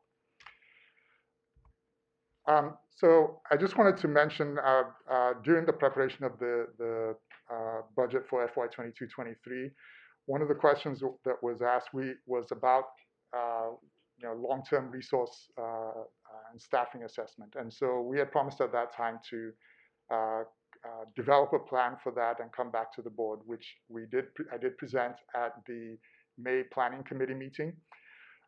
That analysis was largely based on a model we developed for the staffing resources in the engineering and construction department over a 20-year period. It's very high level, but it gives us a sense for what kind of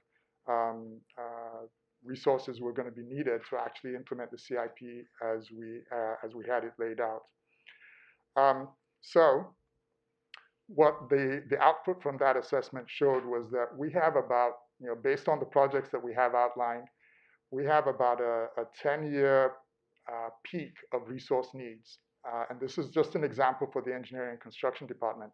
This resource pattern may be similar for other groups that help to support the implementation of the CIP, such as public affairs and other groups that may have support roles. But what we see is that we do have a peak for probably about a 10-year period. But after that peak is over, the resource staffing needs drop down to about the level that we have now. So what does that mean for how we want to approach our resources? Well, there are basically three components to how we can address the resource needs. The first of these is we can reprioritize projects and adjust project schedules, or at least that's one approach that would to try and eliminate the peak resource need entirely. That's one approach you could take, but I think that has the downside of maybe starting to defer projects out further and further, and we run the risk of those facilities starting to break down because a lot of them are related to aging infrastructure. Run the risk of those facilities starting to break down before we can actually get to them. So that's a risk that you take. The second component is our own in-house staffing resources. So we might try to add staffing to do everything in-house. I don't think that would be financially and fiscally possible to do, but we still will need some additional staffing to implement the work. The last component is leveraging outside consultants, which we have to do in some cases where we don't have the expertise for the work. So there's some that we're going to do anyway. This alternative would help to leverage more contracting resources to accomplish more work in a shorter time frame. That can't happen in isolation. Even if we were to increase the amount of contracting for design and construction management, you still need a certain number of district resources in order to support that. So the overall approach that we will be proposing is to do a balance of all of those three. And so the overall approach is, first of all, it has four components. First, we have a number of LT and TC positions that are part of our current staffing level that, based on that one example that I showed you, even after the peak is over, we will still need those positions. So the first element is to convert those positions to regular positions. The second is that we would propose to add some positions in conjunction with the contracting out of some designs, construction management, and inspection. But in conjunction with that, we also need a plan for future staff reduction, hopefully by attrition, after that peak is over. And then, as I mentioned upfront, also prioritizing projects and adjusting schedules based on fiscal and resource constraints in order to flatten the peak as much as possible without risking delaying projects too far into the future. So that's the kind of the overall approach that we are proposing. We still need to work through all of those to come up with a final proposal as part of the budget preparation process. There's a slight Ask that we, Andy, could you raise your hand? sure, sure. You kind of started talking. Yeah, I can hold him.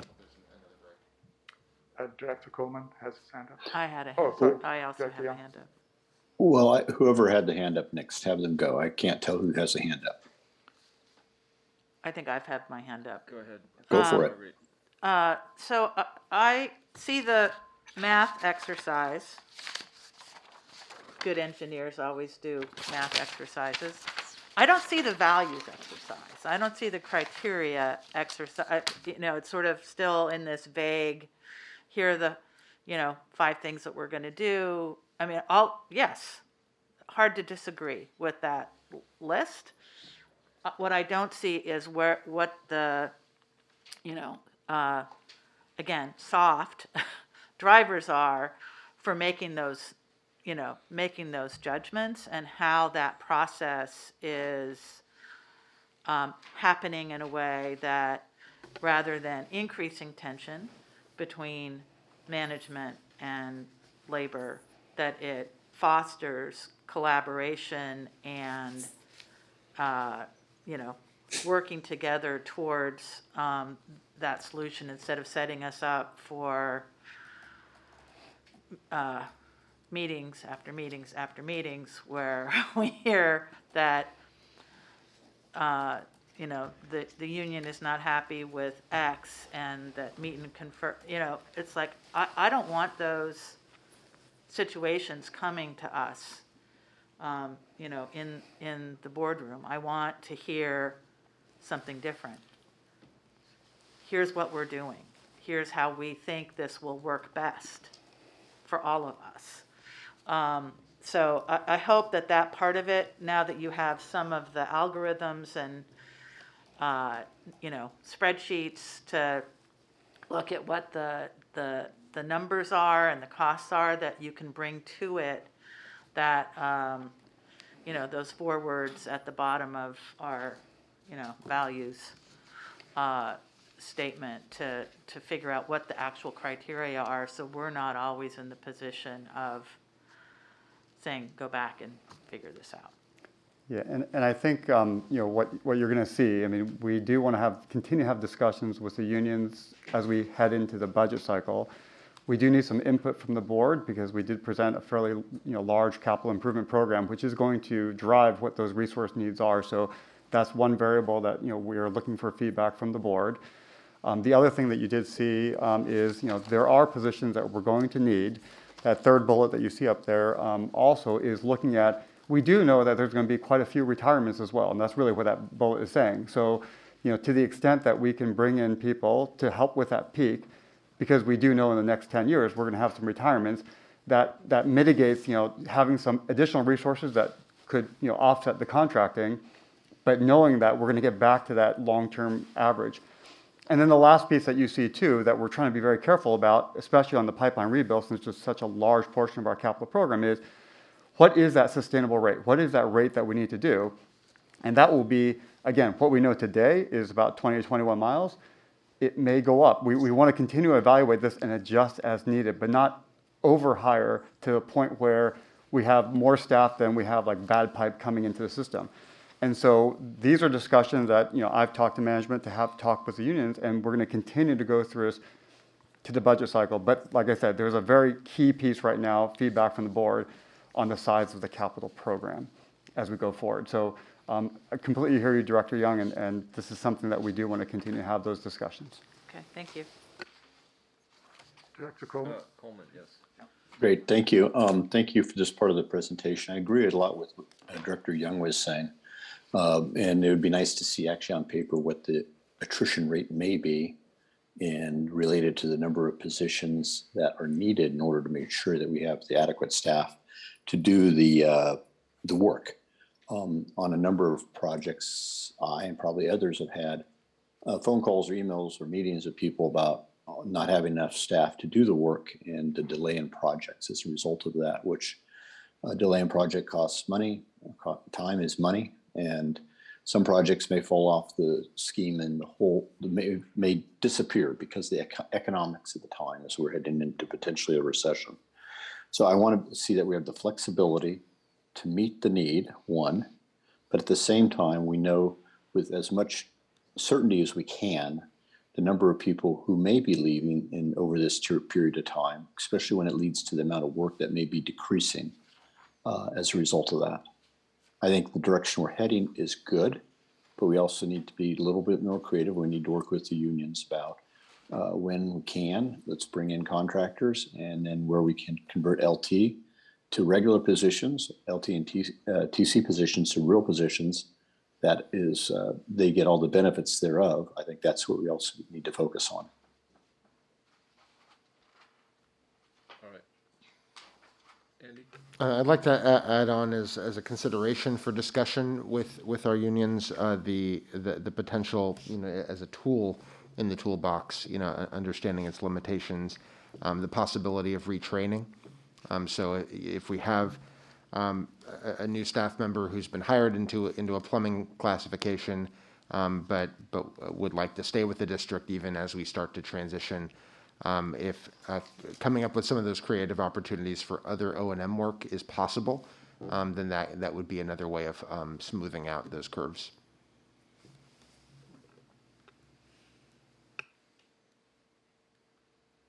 All right. Any other questions?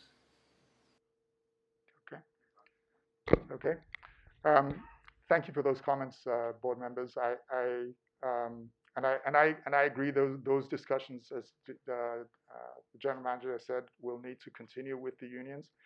To that end, one of a kind of a variation on the approach that the overall approach that I mentioned was a more specific approach for pipeline rebuild, which would kind of take 2 steps, which is we know right now that we are planning to go to about 25 miles of replacement, and so the approach is to make sure we add whatever positions are necessary to do some of the data analysis that Dave Katz had mentioned on refining our condition assessment and making sure that we are selecting the right pipe, refining our criteria, and making sure we're identifying the worst pipe for replacement.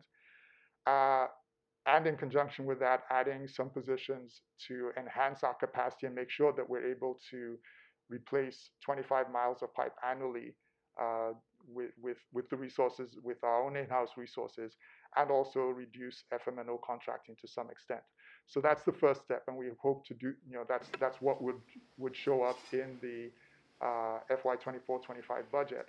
And the hope is that in this next couple of years, 2-3 years before the FY26-27 budget, we would evaluate and work with the unions and look at all the issues to evaluate the appropriate mix of any district installation and any contracting for the goals over 25 miles. That is a long-term discussion, and hopefully that addresses the soft part of the discussion that you had mentioned, Director Young, and also developing a staffing strategy to meet the long-term sustainable replacement rate, whatever that is. And we know what it is now. We don't know how that might change in the future, so we do need to do a little bit more work to get closer to that answer. Jimmy? Yes. So, evaluating an approximate mix between district staff and contrasting out for over 25 miles. Yes. That's just a recipe for disaster. I mean, for as long as I can remember, I've always heard EBMUD, we do pipes. And now we're talking about perhaps contracting out a portion of that? I think the approach is really, because we don't know what that long-term replacement rate is going to be. I think we're trying to be cautious not to overstaff because we want to get rid of the 200-mile current inventory. That's a temporary situation. But if when we're trying to avoid hiring, if that long-term replacement rate is less than 40 miles, and we think it might be, then if you hire all all district staff to get to 40 miles, what do you do after that point? think that's a lot of people to try and deal with once that peak is over. That's the only reason for the approximate risk. So Now, I get the logic, yes. but it's just troubling. Okay. And I can just see this backfiring. So those are my thoughts on the subject. We do pipes, and I think we should do pipes and leave contracting out to other areas. Yeah, and definitely hear you, Director McIntosh. And this is the area where we're going to have some conversations, with the unions and the board as well. And as Jimmy mentioned, right now we have 12 crews, and 12 crews, they can do about 25 miles of pipe. And to get to 40 miles, you're going to need to add about 10, maybe 12 more crews, assuming that they can do it at the same rate.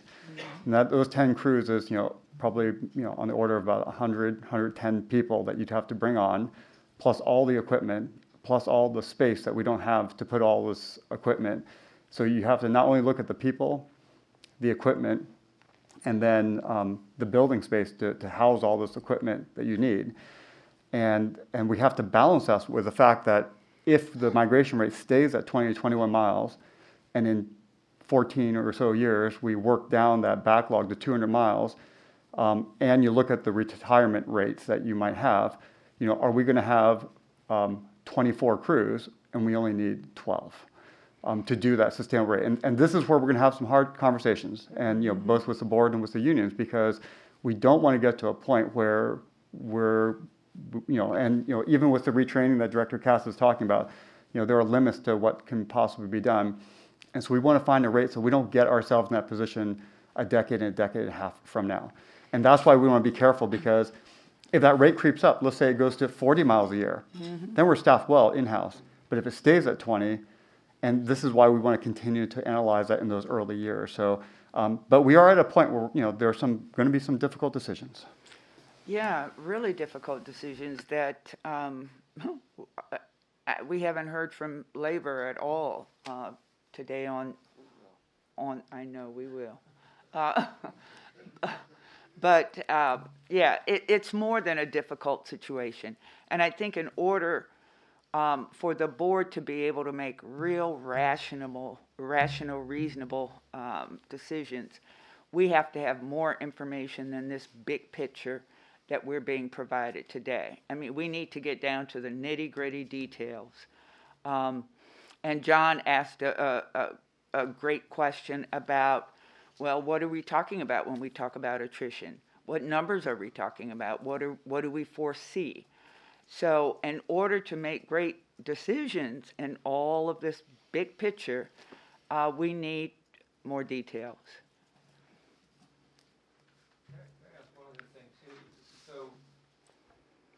I get especially that there's equipment and there's storage and all that part of it, but for the personnel part, is there a way for us to say, hey, these positions are, I mean, I guess by definition temporary, but 5-year positions, not permanent positions with East Bay Mud forever, as long as you want to be here. How does that change things?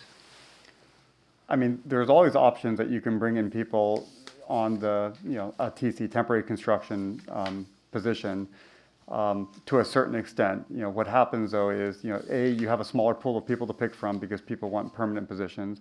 And then B, which is not necessarily a bad thing, but, as people retire, then they will compete for those permanent positions. But the other problem you have is, especially for some of the pipeline crews, if you don't have enough of the movement from the temporary to the permanent position, and they get permanent jobs elsewhere, then you start losing people, and then your crews start becoming smaller because you need, the average pipeline crew is 8 people. And if you lose a heavy equipment operator, if you lose a plumber, then you have to start tearing apart other crews to build crews up.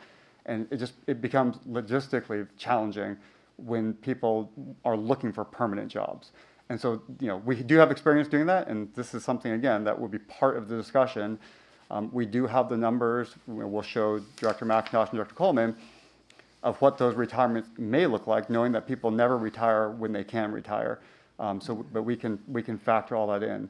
And so there are options, other tools that we can use, but they have downsides as well, and there are upsides. So there's pluses and minuses that I think we have to look at collectively before we make this decision. And, and we have time to make this decision, which is what we built into the budget. You don't have to make the decision now. We want to look at the numbers, but just with kind of planting the seed that we're going to have to, as we look at these numbers, in another couple of years, this is going to come up. And that's why you see the numbers for the pipeline are still what can be done in-house. It seems to me that part of the discussion when we're looking into the future about infrastructure, maybe we should look at expanding a location to accommodate larger crews and materials. And we're talking about a huge expansion here. Why not consider a location in order to house all of that new necessary material for new crews? Yeah, and that's why you heard us working on the Oakport facility as well as the Willow property. Those are two new locations that will help us as we both look at construction and maintenance. So we are looking ahead at places, and those are two of them. Frank? So part of the problem is East Bay Mud has got this thing about we've never laid anybody off. But you're going to have this cycle of a large amount of people and a smaller amount of people. And I'm going to suggest that you want to take a look at a different model of how you hire going forward. And that you look to how the construction trades have done a hiring hall. And in a hiring hall, you have a large group of people that are readily available on any given day, but they're not regular employees, but they are union employees. Union employees who have been trained to do the jobs that we have. They get paid by the day that they're here. If they get the requisite amount of hours, just like in the hiring halls, then they have fringe benefits. But if we're going to honor the commitment to the unions, we've got to change how we do the hiring, change the format, so that we can have the people we need when we need them, rather than having them sitting around wondering when the next job is going to come. Now, that's a pretty radical idea, and I'm sure the union is right now having heart palpitations over me saying it. But it's a realistic idea. That's why the Carpenters Union is surviving the way it is and growing. That's why the Electrical Workers Union and so forth. So if we have our own hiring hall, our own group of people, then we will be able to meet the staffing needs that you're talking about without being under the crush of permanent full-time employees. Hiring hall works great when you have multiple employers and multiple signatories and, trades that can go from one employer to another employer. That isn't the way AFSCME is set up. We wouldn't be talking about our union workforce. Now, maybe there's some kind of innovative collaboration that makes us a signatory to those trades for this bubble of time or something like that, but without diminishing, our forces. That's a big conversation. So I don't think it's appropriate for this for the workshop. But since you won't be here to have the conversation, Frank, I just I agree. It's a radical idea. I don't know how it works when we're talking about one employer. I wouldn't have brought it up for grins and giggles. I brought it up because grinning or giggling about it. It's very serious. Oh, I am too. Andy. I look at this conversation as just putting tools in the toolbox for the meaningful conversation that will happen between labor and management, our bargaining units and our senior management and other staff and engineers and experts at our agency who will do a lot of the hard work after this first initial consultation with the board. So I see this as a long process where we're taking very seriously our values of stability of the workforce, treating our workers with respect, and being able to accomplish this very important issue for our community of making sure that we minimize main breaks, invest in our pipes and infrastructure, and meet the challenge of all of this deferred infrastructure that we're committed to dealing with over the next decade and a half. So I don't prejudge a lot of the suggestions that are coming from my colleagues, even the ones that I suggested. I think we just need to put the tools out there and recognize some bottom line values that, you know, we are proud of not having done a layoff. We want to try to think about how do we provide job stability and stability for our collective bargaining units in the best way possible, and achieve this goal. And so I really recognize the challenge, and I think we need to put some thought resources into it. All right. Bill, did you want to say something? I was just going to add that we really need to let management and our labor union get together and see what they can come up with that satisfies this goal. We have a temporary position going forward, and at the end of it, we don't want it to boomerang into something else. But this is not the arena to have this discussion now. It ought to be after they have that opportunity. And should they not be able to come together, then would be more appropriate. But my hope is that they will be able to come together. This infrastructure opportunity with outside funding and other assets that can come to our rescue, it has to be understood the same as we had to pare back during times of strife when we weren't fully funded, you see. And that was a battle that we went through.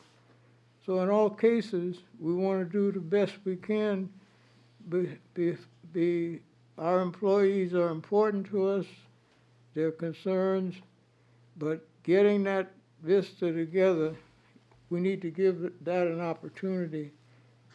And if we want to set a time certain for us to come back together, that's another consideration. All right, thank you, Bill. We need to move on, but I think everyone appreciates the input and the delicacy of this issue. Go ahead, Jimmy. Yes, thank you, Director Linney. I do appreciate all the comments. I do recognize that there is a lot of discussion that needs to happen, but as General Manager Chan said, we wanted to get some initial feedback, and I think we're getting it. Yeah. Careful what you ask for. So there's just one last piece here that I wanted to mention is the new services, the applicant main extension projects. Those fluctuate because they're depending on new housing. And if you look at the data over the last years, which is the chart that is on this slide, that demand fluctuates fairly regularly. And we do expect, because of the regional housing needs and the allocation goals that all the counties have, the pressure on cities to deliver new housing units and state grants accelerating additional housing development, that we expect to see a spike, a peak in the next several years. And so this is another variation on the approach, is that we also do want to be able to deal with the peaks. And again, I know this is again, I'm mentioning contracting out, but I think that's a way to deal with this particular peak in terms of our design effort. But again, you do need some positions to support that approach for administrative review and for design reviews. And then again, we would also want to explore options for applicants to perform some of the work, which they do now in certain cases, and I think there would be a case of doing a little bit more. So, and maybe I'll just point the board. The planning committee, we did talk about this, was a planning committee a few months ago. There were some questions about how do other agencies do this work, both from the administrative side, design and construction. There was an info memo in your packet that discussed the comparison of what we do versus what other agencies do. So just something for you to be aware of. So as we come to the end of the water infrastructure portion of this workshop, I just wanted to summarize. We do have a significant challenge ahead of us to balance our infrastructure needs with our current resource constraints and our fiscal constraints, which you'll hear about a little bit towards the end. I know that increasing our options for contracting does provide us some flexibility, and we do need a lot of hard discussions about how much or not at all we do in that area, and we are going to need some additional positions to help meet those goals. So that's the end of the water infrastructure portion. And I see Director Coleman has his hand raised. Yes, Director Coleman. Yeah, thank you very much. This point is really important for me. Again, get a lot of calls, a lot of emails from both local government and people who are trying to build the housing. And we just, in our time frame, as everybody's well aware, takes way too long to get through the process. I just think we need to have a lot of flexibility and creativity, because I don't know, especially if the demands are coming from the regional housing goals on the state, which are, I think their next plan submission is January or something to that effect, how that may impact the local government's relations with us, one, and two, are we putting them potentially in jeopardy of funding from grants for transportation, housing, environmental things, because that is how it's tied. If you don't meet the goals, you lose your local government loses its funding, much of its funding from the state. So there's what we do or don't do could impact local government as well as trying to meet our demands, the demands in our region. Thank you.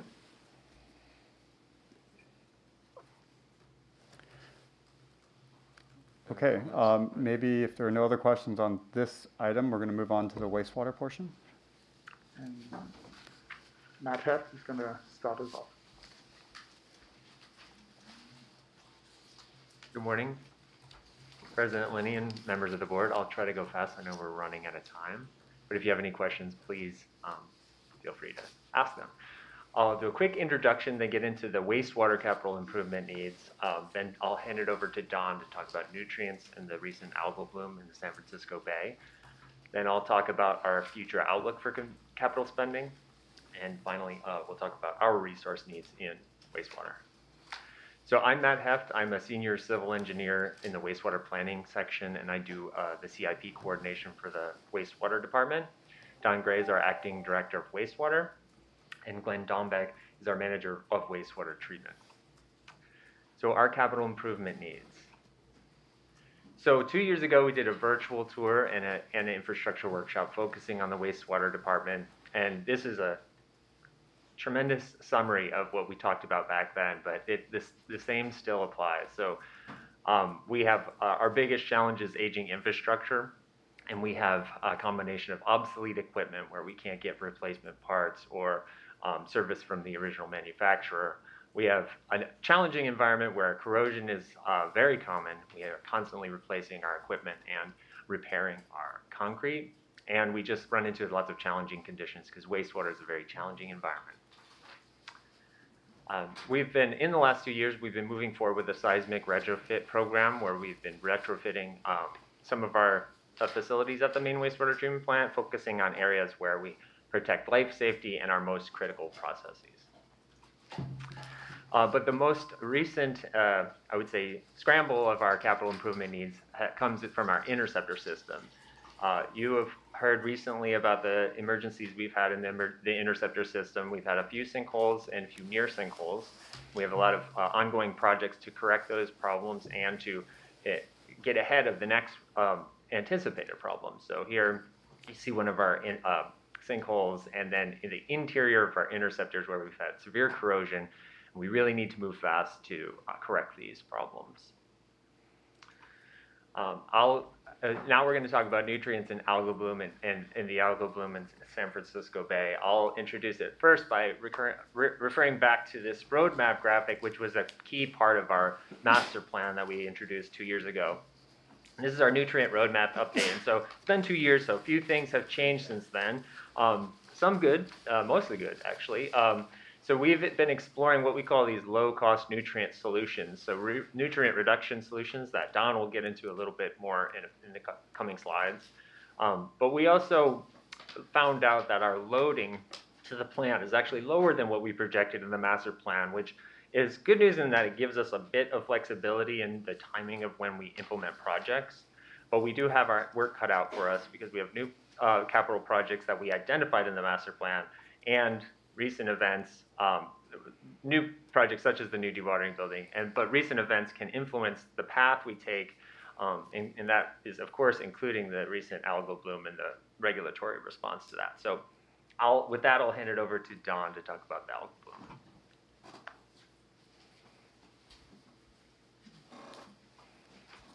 Morning. So if you take a look at the map on the left, you can see where all the wastewater treatment plants are. It gives you an idea of, they're pretty well distributed around the bay. The other thing that's interesting about the bay is that it's actually broken up into 5 sub-embayments. And so you can see the central bay is right in the middle, and that's where we discharge into. And into the central bay, we make up about 20% of the nitrogen that is going into the bay. The delta makes up 20%, and the rest is the other wastewater treatment plants. But East Bay Mud contributes more nitrogen to the bay than any other wastewater treatment plant. Don, when you say delta, do you mean runoff from the delta islands or ag, or what does that mean when you say or just the delta region? Right. If you can, looking up to the Sassoon Bay, we have the 2 biggest rivers in the state discharging, Sacramento and the San Joaquin.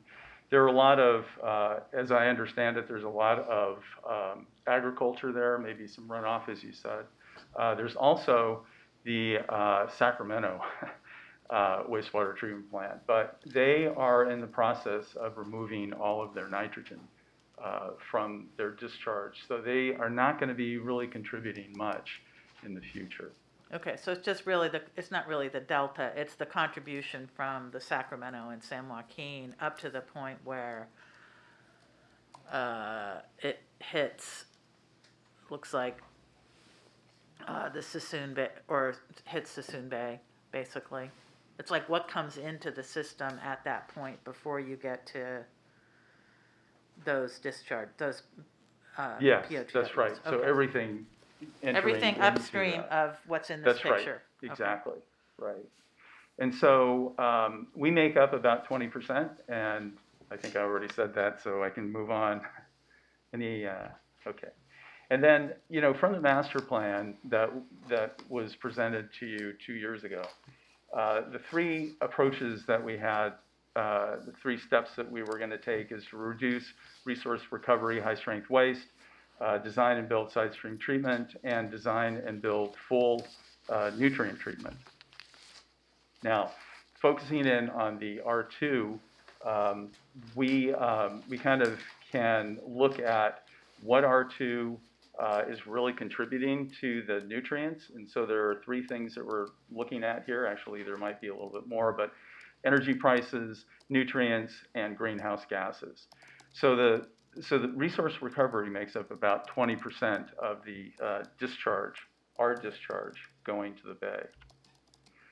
So just to give you a more of a visual on these 3 different steps, the first one, right-sizing R2, well, these R2 loads, the high-strength loads go to the anaerobic digester.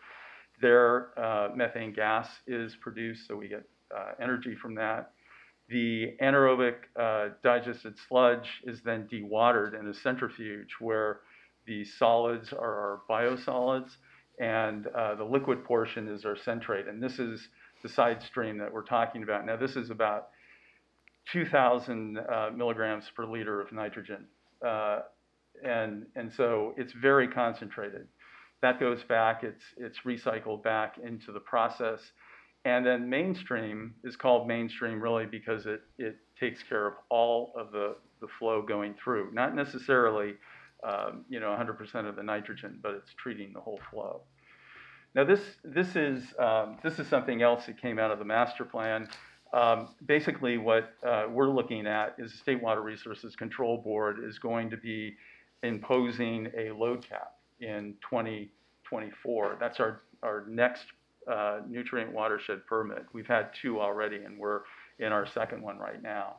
And so when we were looking at this during the master plan, we assumed that this black line that's going up was going to be our discharge. And it's going up because we're expecting growth. And so with growth, we have more nitrogen.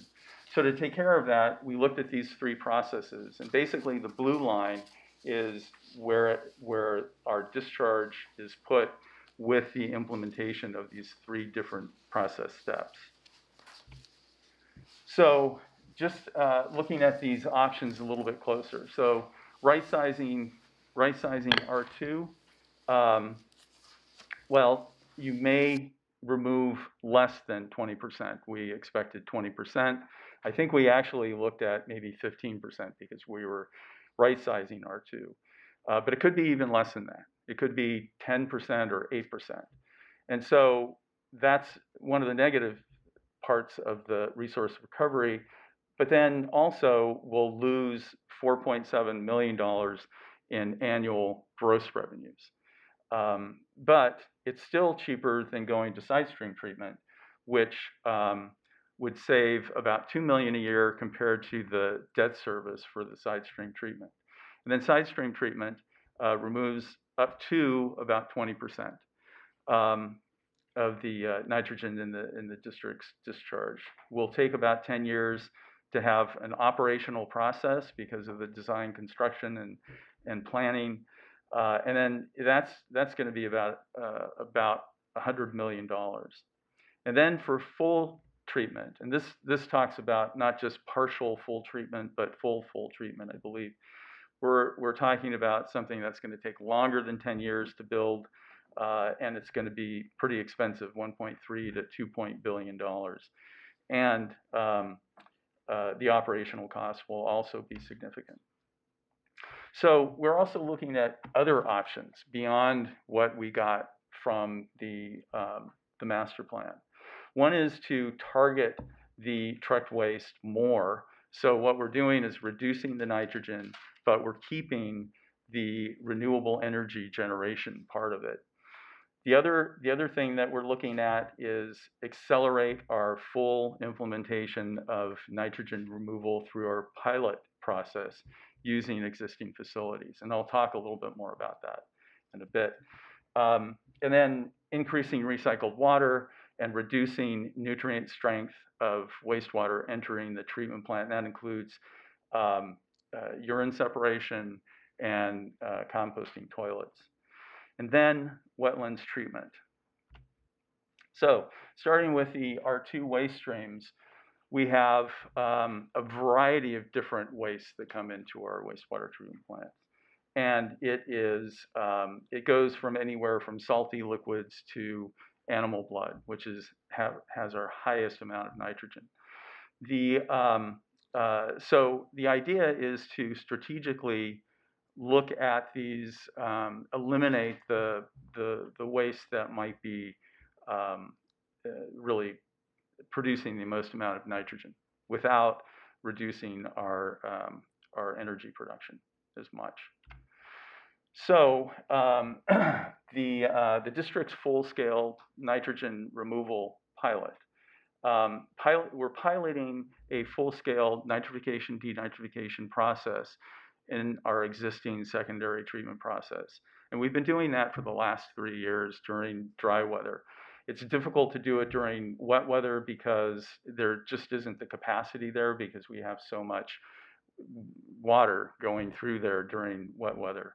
And then the process has treated 5 million gallons per day, which is about 10% of our dry weather flow, and has removed as much as 75% of the total inorganic nitrogen. So we're really very excited about this process. Because we're only able to operate it during dry weather, it really makes it difficult because we have to start it up again, and then we only have a certain amount of time to really to operate it.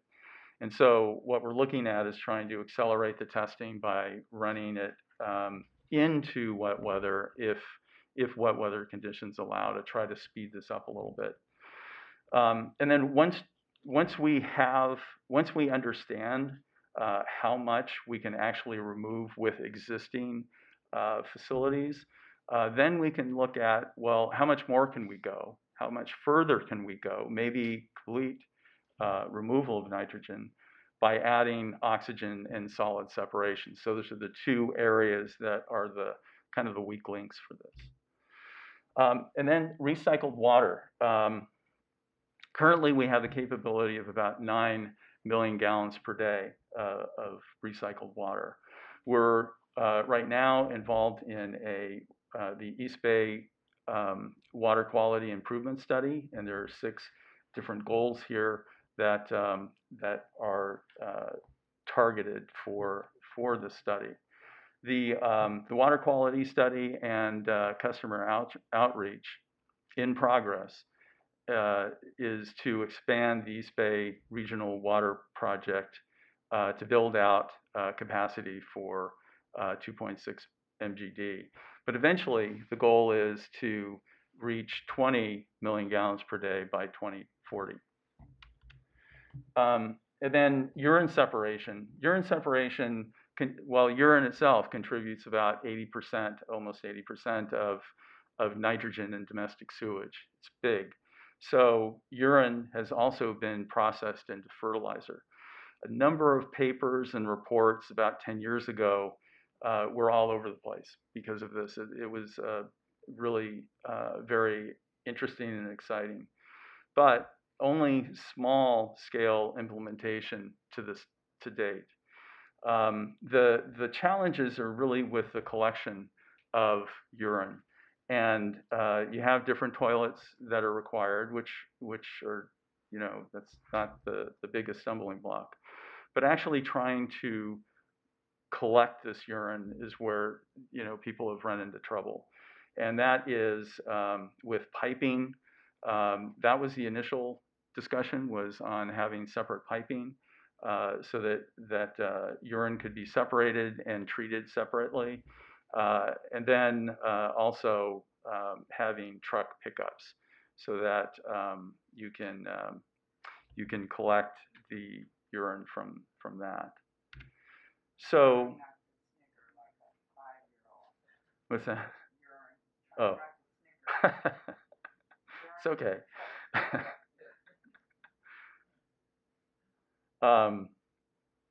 So the San Francisco Estuary Institute studied the possibility of having nature-based solutions for nutrient removal for all of the 37 wastewater treatment plants that discharge to the bay. And the conclusions for East Bay MUD. Now, other wastewater treatment plants were easily able to do this because of where they're located and the size of their treatment plant. But basically, their conclusions were few opportunities for open water wetlands were identified in the highly urban area around the East Bay MUD plant. And East Bay MUD's facilities are extremely constrained by its geography, and land use regulation conflicts are high. So there are some challenges there. So then just talking more about the regulatory part of this, and kind of an update in a way, is in our current nutrient watershed permit, the total inorganic nitrogen load caps are identified for all of the different wastewater treatment plants around the bay. And based on no adverse conditions in the San Francisco Bay, and up until the algal bloom, there weren't really any. But since the algal bloom, the regional board is asking for additional TIN reductions, and sooner. the next nutrient watershed permit is in 2024. East Bay MUD and San Francisco Public Utilities Commission are the largest wastewater treatment plants in the Bay, contributing the most amount of total inorganic nitrogen to the San Francisco Bay. So the regional board wants East Bay MUD and SFTUC to actually take more of a leadership role and do more in trying to control the nutrients in the Bay. I think that's my last slide for nutrients. So if there are any questions. But before we go into the questions from the board, I just want to say, I mean, we are at 11 o'clock. I did talk to President Linney a little earlier. If we can, we have a handful of slides. I know there's going to be some questions on the nutrients, and we have some public comments. So if we can, we have a fairly short closed session. So if we can steal a little time into closed session to complete the workshop, if that's okay with the board.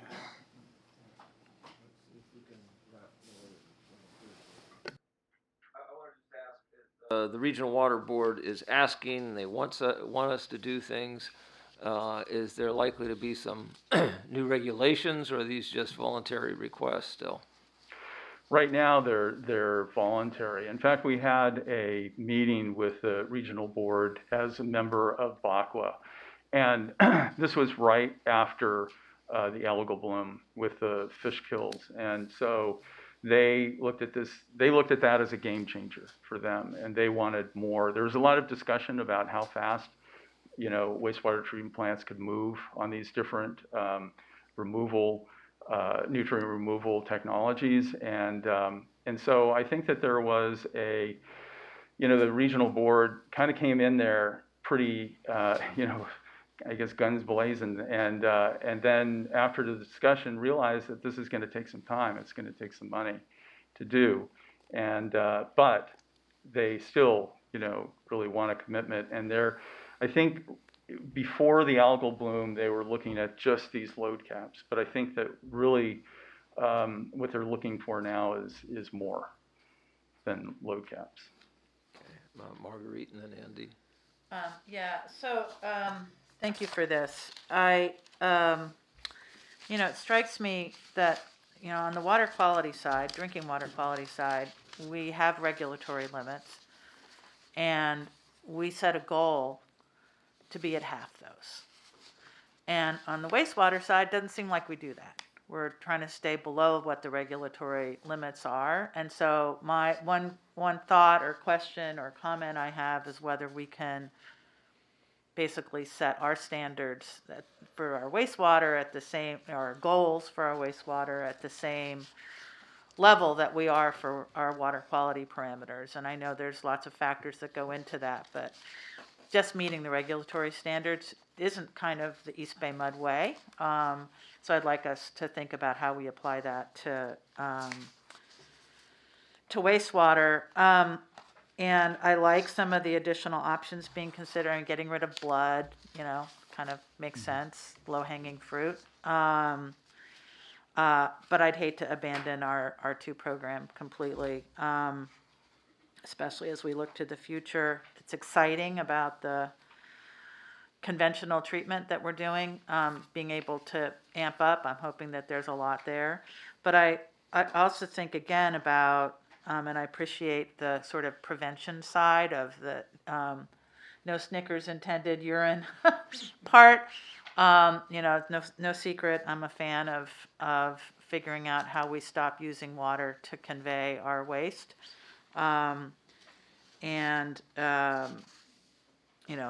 This would be one of those ways. I think about things like, instead of thinking about 1.4 million households, think about large commercial buildings, large apartment complexes, places where you can, make a dent. And you're not talking about, the urine truck following the garbage truck. Although, 30 years ago, we didn't think about separating our trash and putting it on the curb either. So,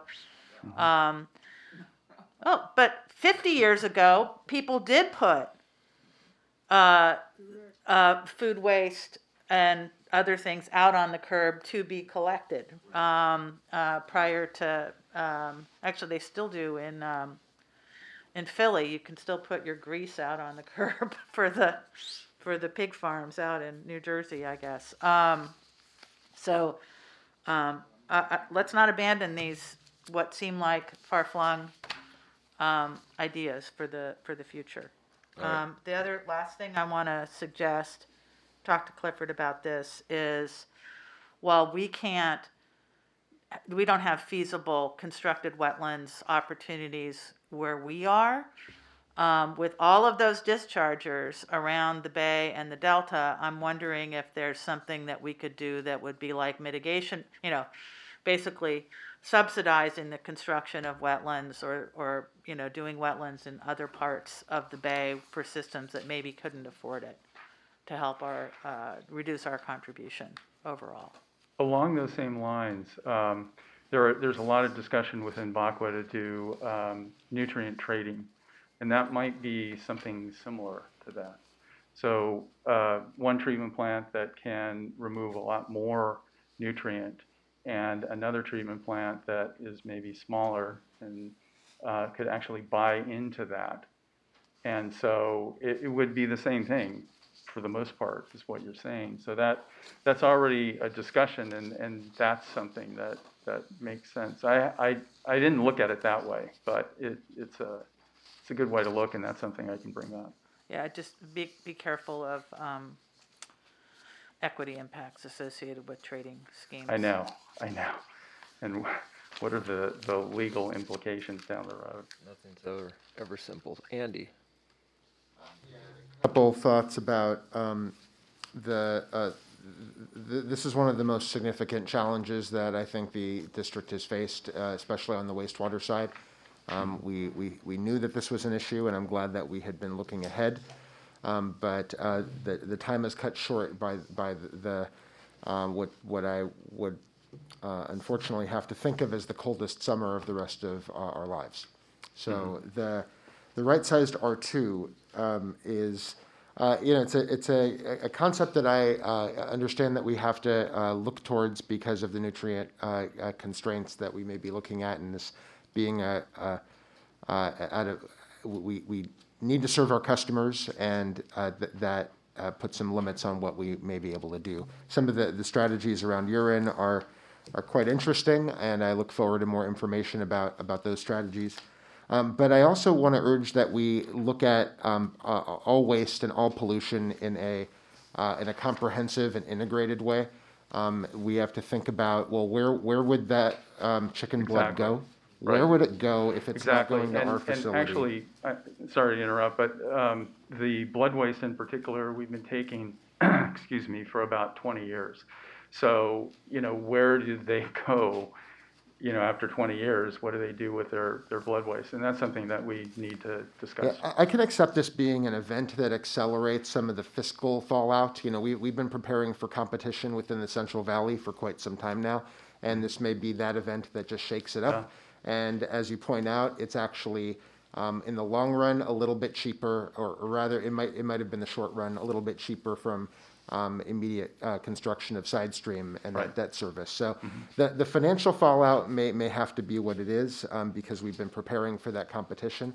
But if it's another type of source that would discharge into San Francisco Bay anyway, then that doesn't really solve the problem. That's right. Exactly. If it's going to discharge into another nutrient challenged area, then we still have a problem there. So I think we need to be thinking really critically, working with our industrial customers and our medium industrial customers to be thinking about what is the alternative, and to follow that from a planning perspective to make sure that we're doing the right thing for nutrient discharge in all of the water bodies in our super region, as well as thinking about what's happening with the methane emissions. I think that's one of the most important aspects of the R2 program, is the ability to fully capture the methane, be able to create baseload power or fuel cells for those environmental purposes, and we would otherwise not see that recovered, or even worse, fugitive methane emissions, which are quite important to be able to contain. So these are, I just think we need to take an integrative approach, and to make sure that we are identifying solutions and not just siloing ourselves in one particular media, in one particular goal. but looking at all of them together so that we have we have a plan that does look at what's going on. Well, we also need cooperation from the State Water Resources Control Board for that. Yeah. And along those lines, we might want to look to other state agencies to participate in a broader conversation. I think we need to be talking with Cal Recycle, the Air Resources Board, the Energy Commission, because I think they all have important roles. Clearly, we need to keep the nutrients to the safe levels so that we don't have another fish kill or algae bloom that could cause that. But I do think we need to. And you were a little time constrained, Yeah, so that sums up that comment. One quick comment about the look at the regional board to EBMUD and SFPUC. I think we do need to be pushing for solutions that have a fair share from all dischargers, and if we can, look at the equity issues, then that sort of some of those regional approaches where we have some cost sharing for projects could be an effective way. Good. All right, thanks. Phil, did you have? My comment is, and I know we have to come back together and explore this further, but we don't want state, regional, and others pushing everything down so that at our end, we bear the brunt of the cost and whatever it is they're contriving to have us do. This has to be a cooperative thing, and the end product has to have state resources in order to give them what they want. You can't get that from our ratepayers. We can't keep driving those costs up. So these are the things that have to be examined as we go forward. All right, thank you, Bill. All right, I think we covered things here. Okay, maybe we can move on to the budget portion and resource needs. Great, thanks.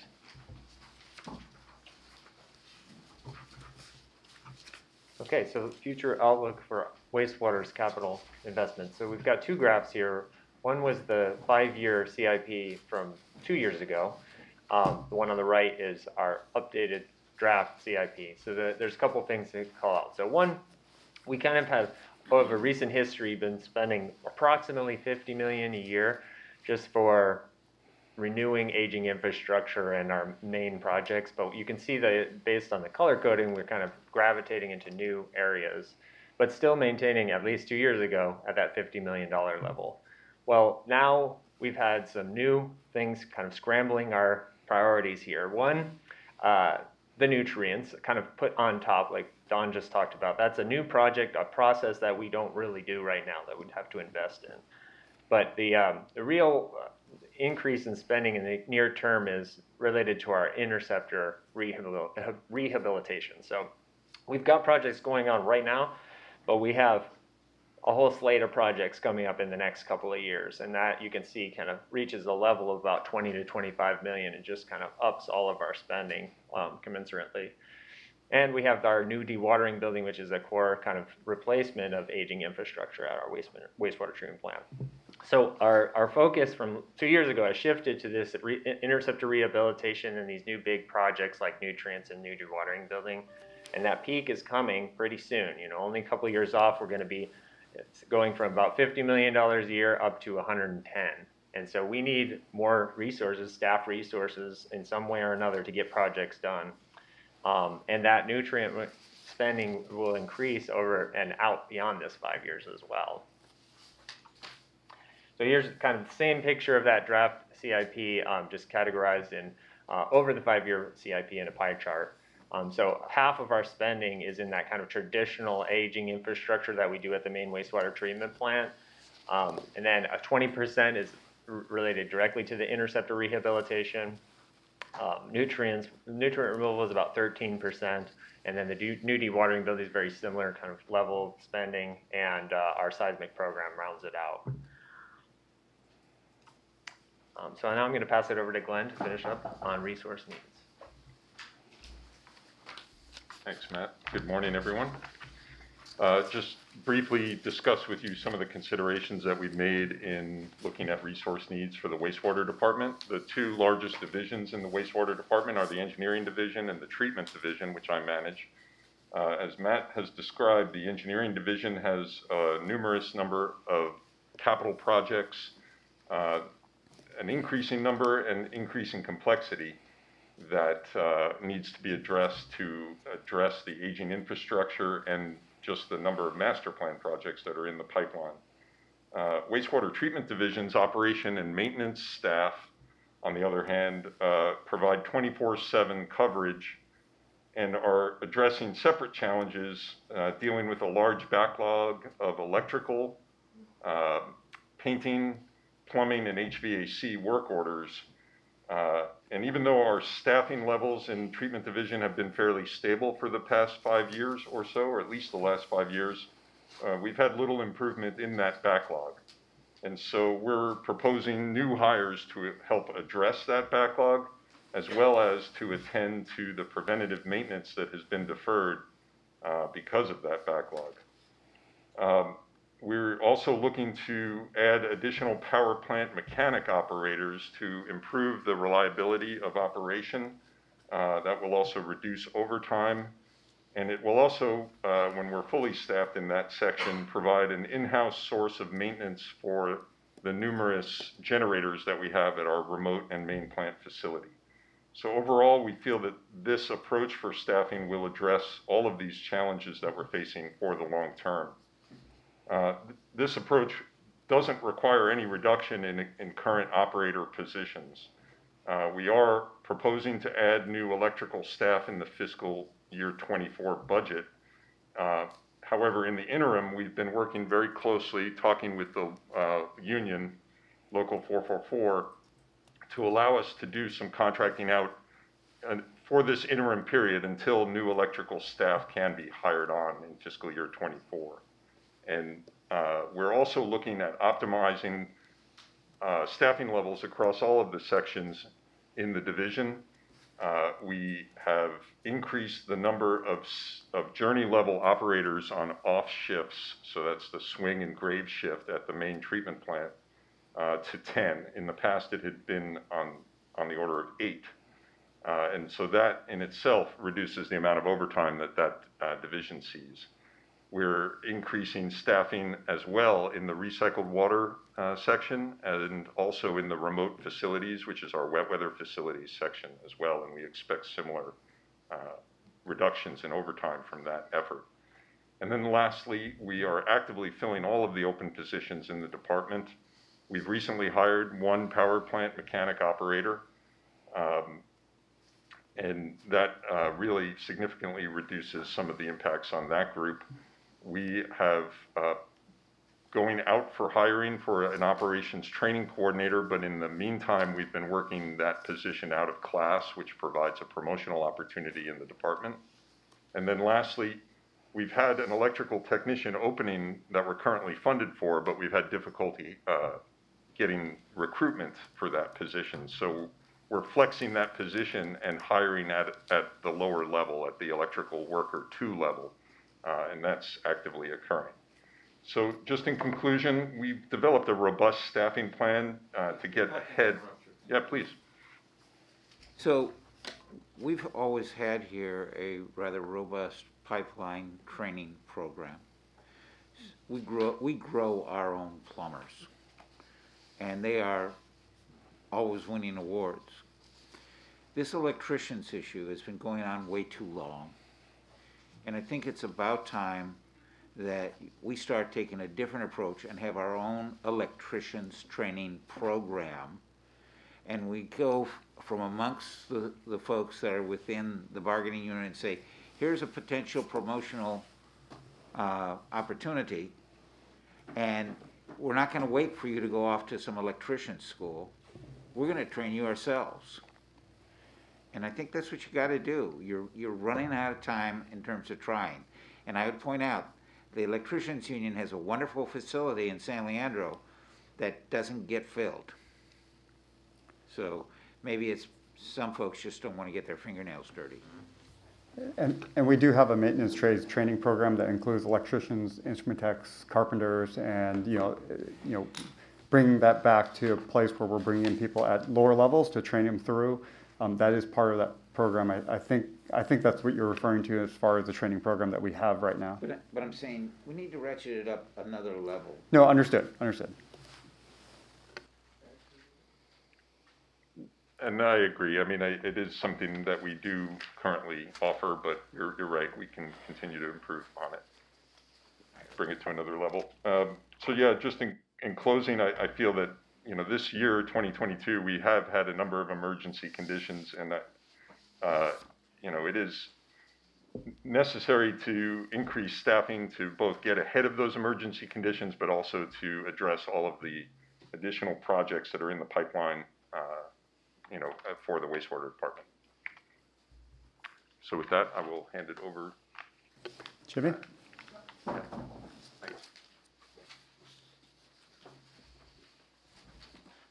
Okay, final stretch here.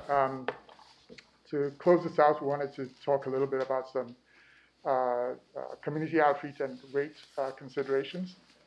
As you've heard, there is a significant effort and a significant size for our capital investments that we're looking at over the next 10, 15 years. All of that kind of investment is going to require community outreach support.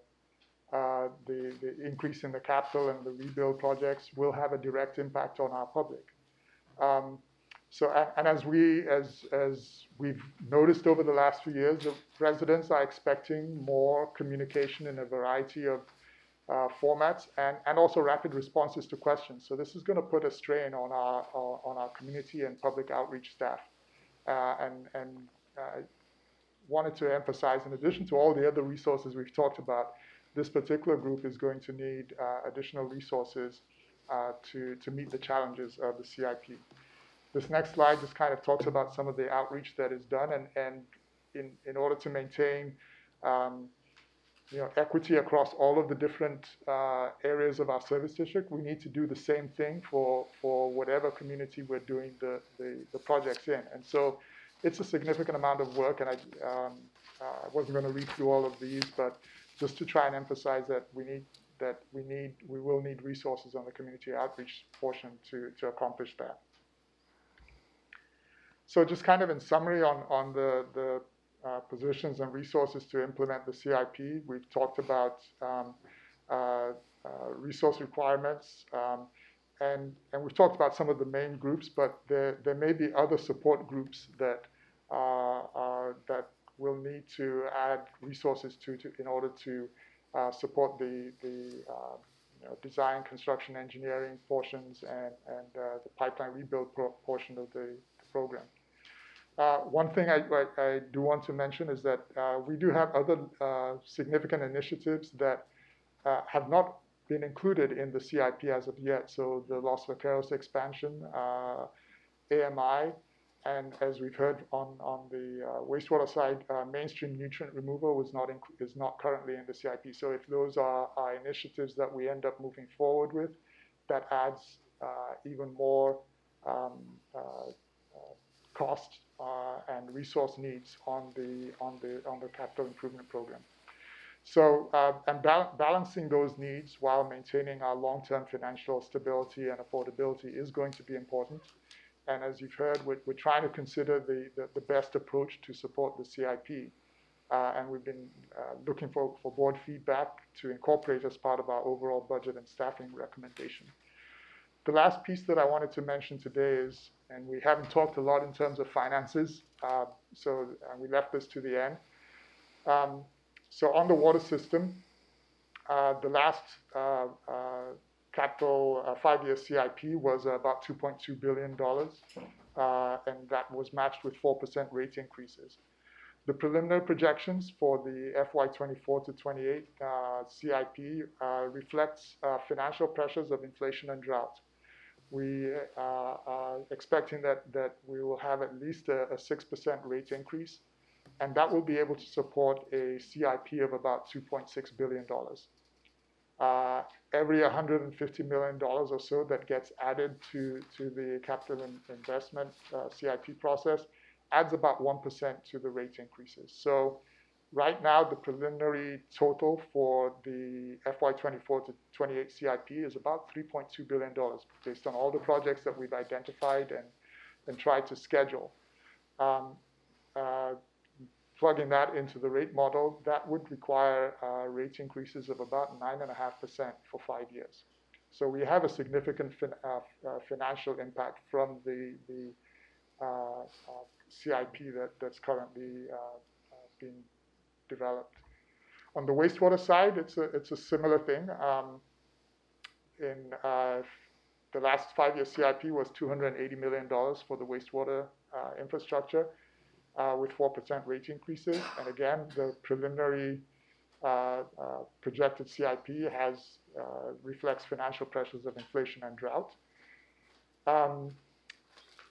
With a 6% rate increase, that would support a 5-year CIP of about $380 million. And every $50 million added adds about 1% to that rate increase. And right now, with all the projects that have been identified and preliminarily put into the capital improvement program for FY24 to 28, those add up to about $450 million and would require rate increases of about 7.5%. So these are all preliminary numbers. We have 2-3 months to go to develop the budget for FY24 through 28 and the CIP that goes along with it. And we have the challenges of trying to, again, balance the infrastructure needs with the financial impacts and the resource impacts also. So just wanted to leave you with that as we close out the workshop. Last thing I wanted to mention is that we do have an infrastructure tour scheduled for next Tuesday, October the 18th. We will visit 3 locations. The Point Isabel wet weather facility, the San Pablo Clearwell, which is currently in construction. That's an active construction site, so we'll make sure to have that well organized to allow you to see some of that significant infrastructure. That's a $42 million project. So it'll give you a sense of the scale of the scale of the infrastructure that we need to invest in. And then finally, we'll visit the Center for Smart Infrastructure. And you'll get a chance to see some of the innovative things that are being developed at the center. Finally, on our next steps, so we will take back the input that we have received today. We will be reviewing the FY24 and 25 budget proposals in the context of the feedback that we've gotten. I do want to mention that we have a board planning committee presentation on paving and other related services that have been scheduled, so that is still planned for the November Planning Committee. And then the board workshops on the budget will be in the early part of next year in January and March. And with that, that brings us to the end of this workshop. Thank you very much for the input and the attention, and we'll take any other questions, and I presume we have public comment soon.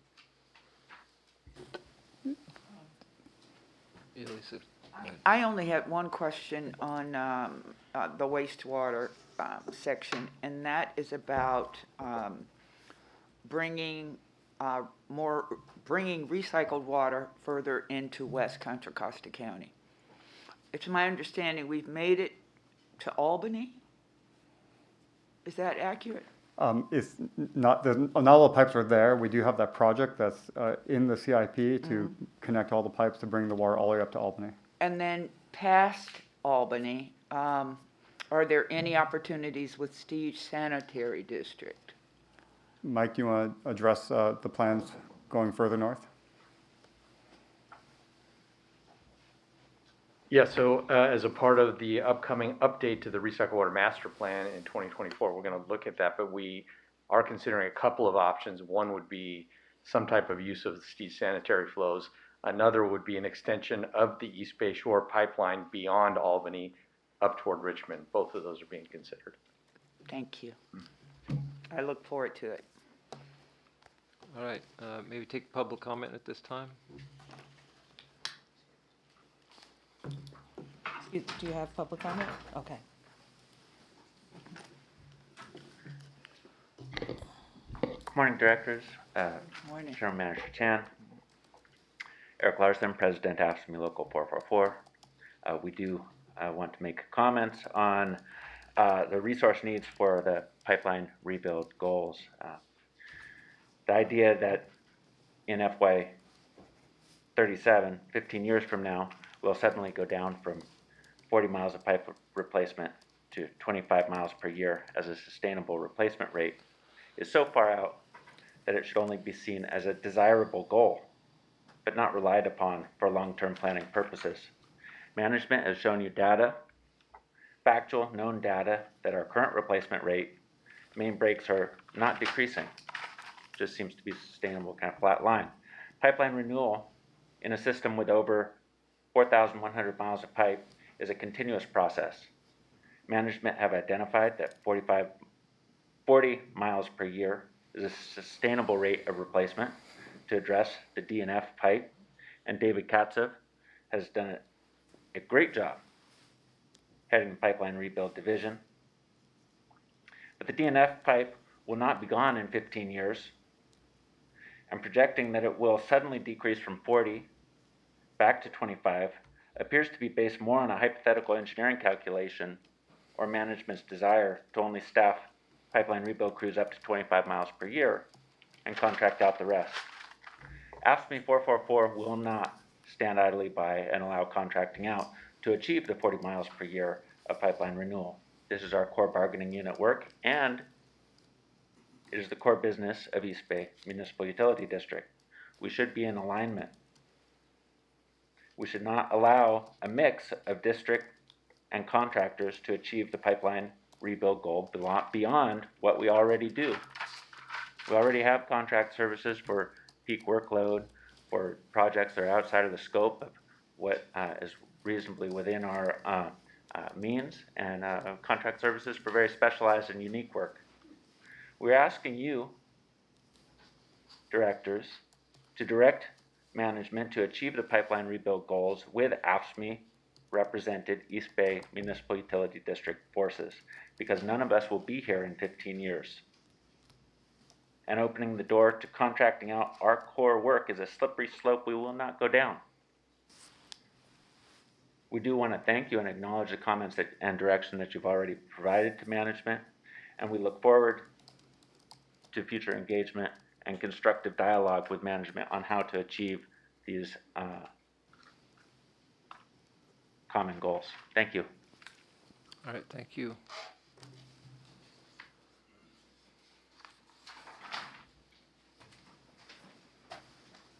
Greetings to the board, President, General Manager. My name is Tony Martin. I serve as officer of Local 444. First of all, I'd like to applaud each of you on a lot of comments that you shared. Director Millen, I have been through the Union Hall. I know exactly what you're talking about. I do understand it. Each of you had a lot of comments that really challenge the workshop. And I applaud each of you for that. I would say that, does it have to have an end date? What if they stretched it out, that end date, to say, okay, well, we can hire and our people can maintain because there's an end date. Through that time, those that will retire, there won't be any layoffs.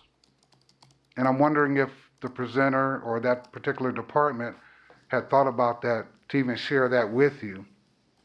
But showing different options and showing that working together, it does make a big difference. I believe I heard that some of you guys will be going to various places, UC Berkeley and the pipeline, whatever that was called.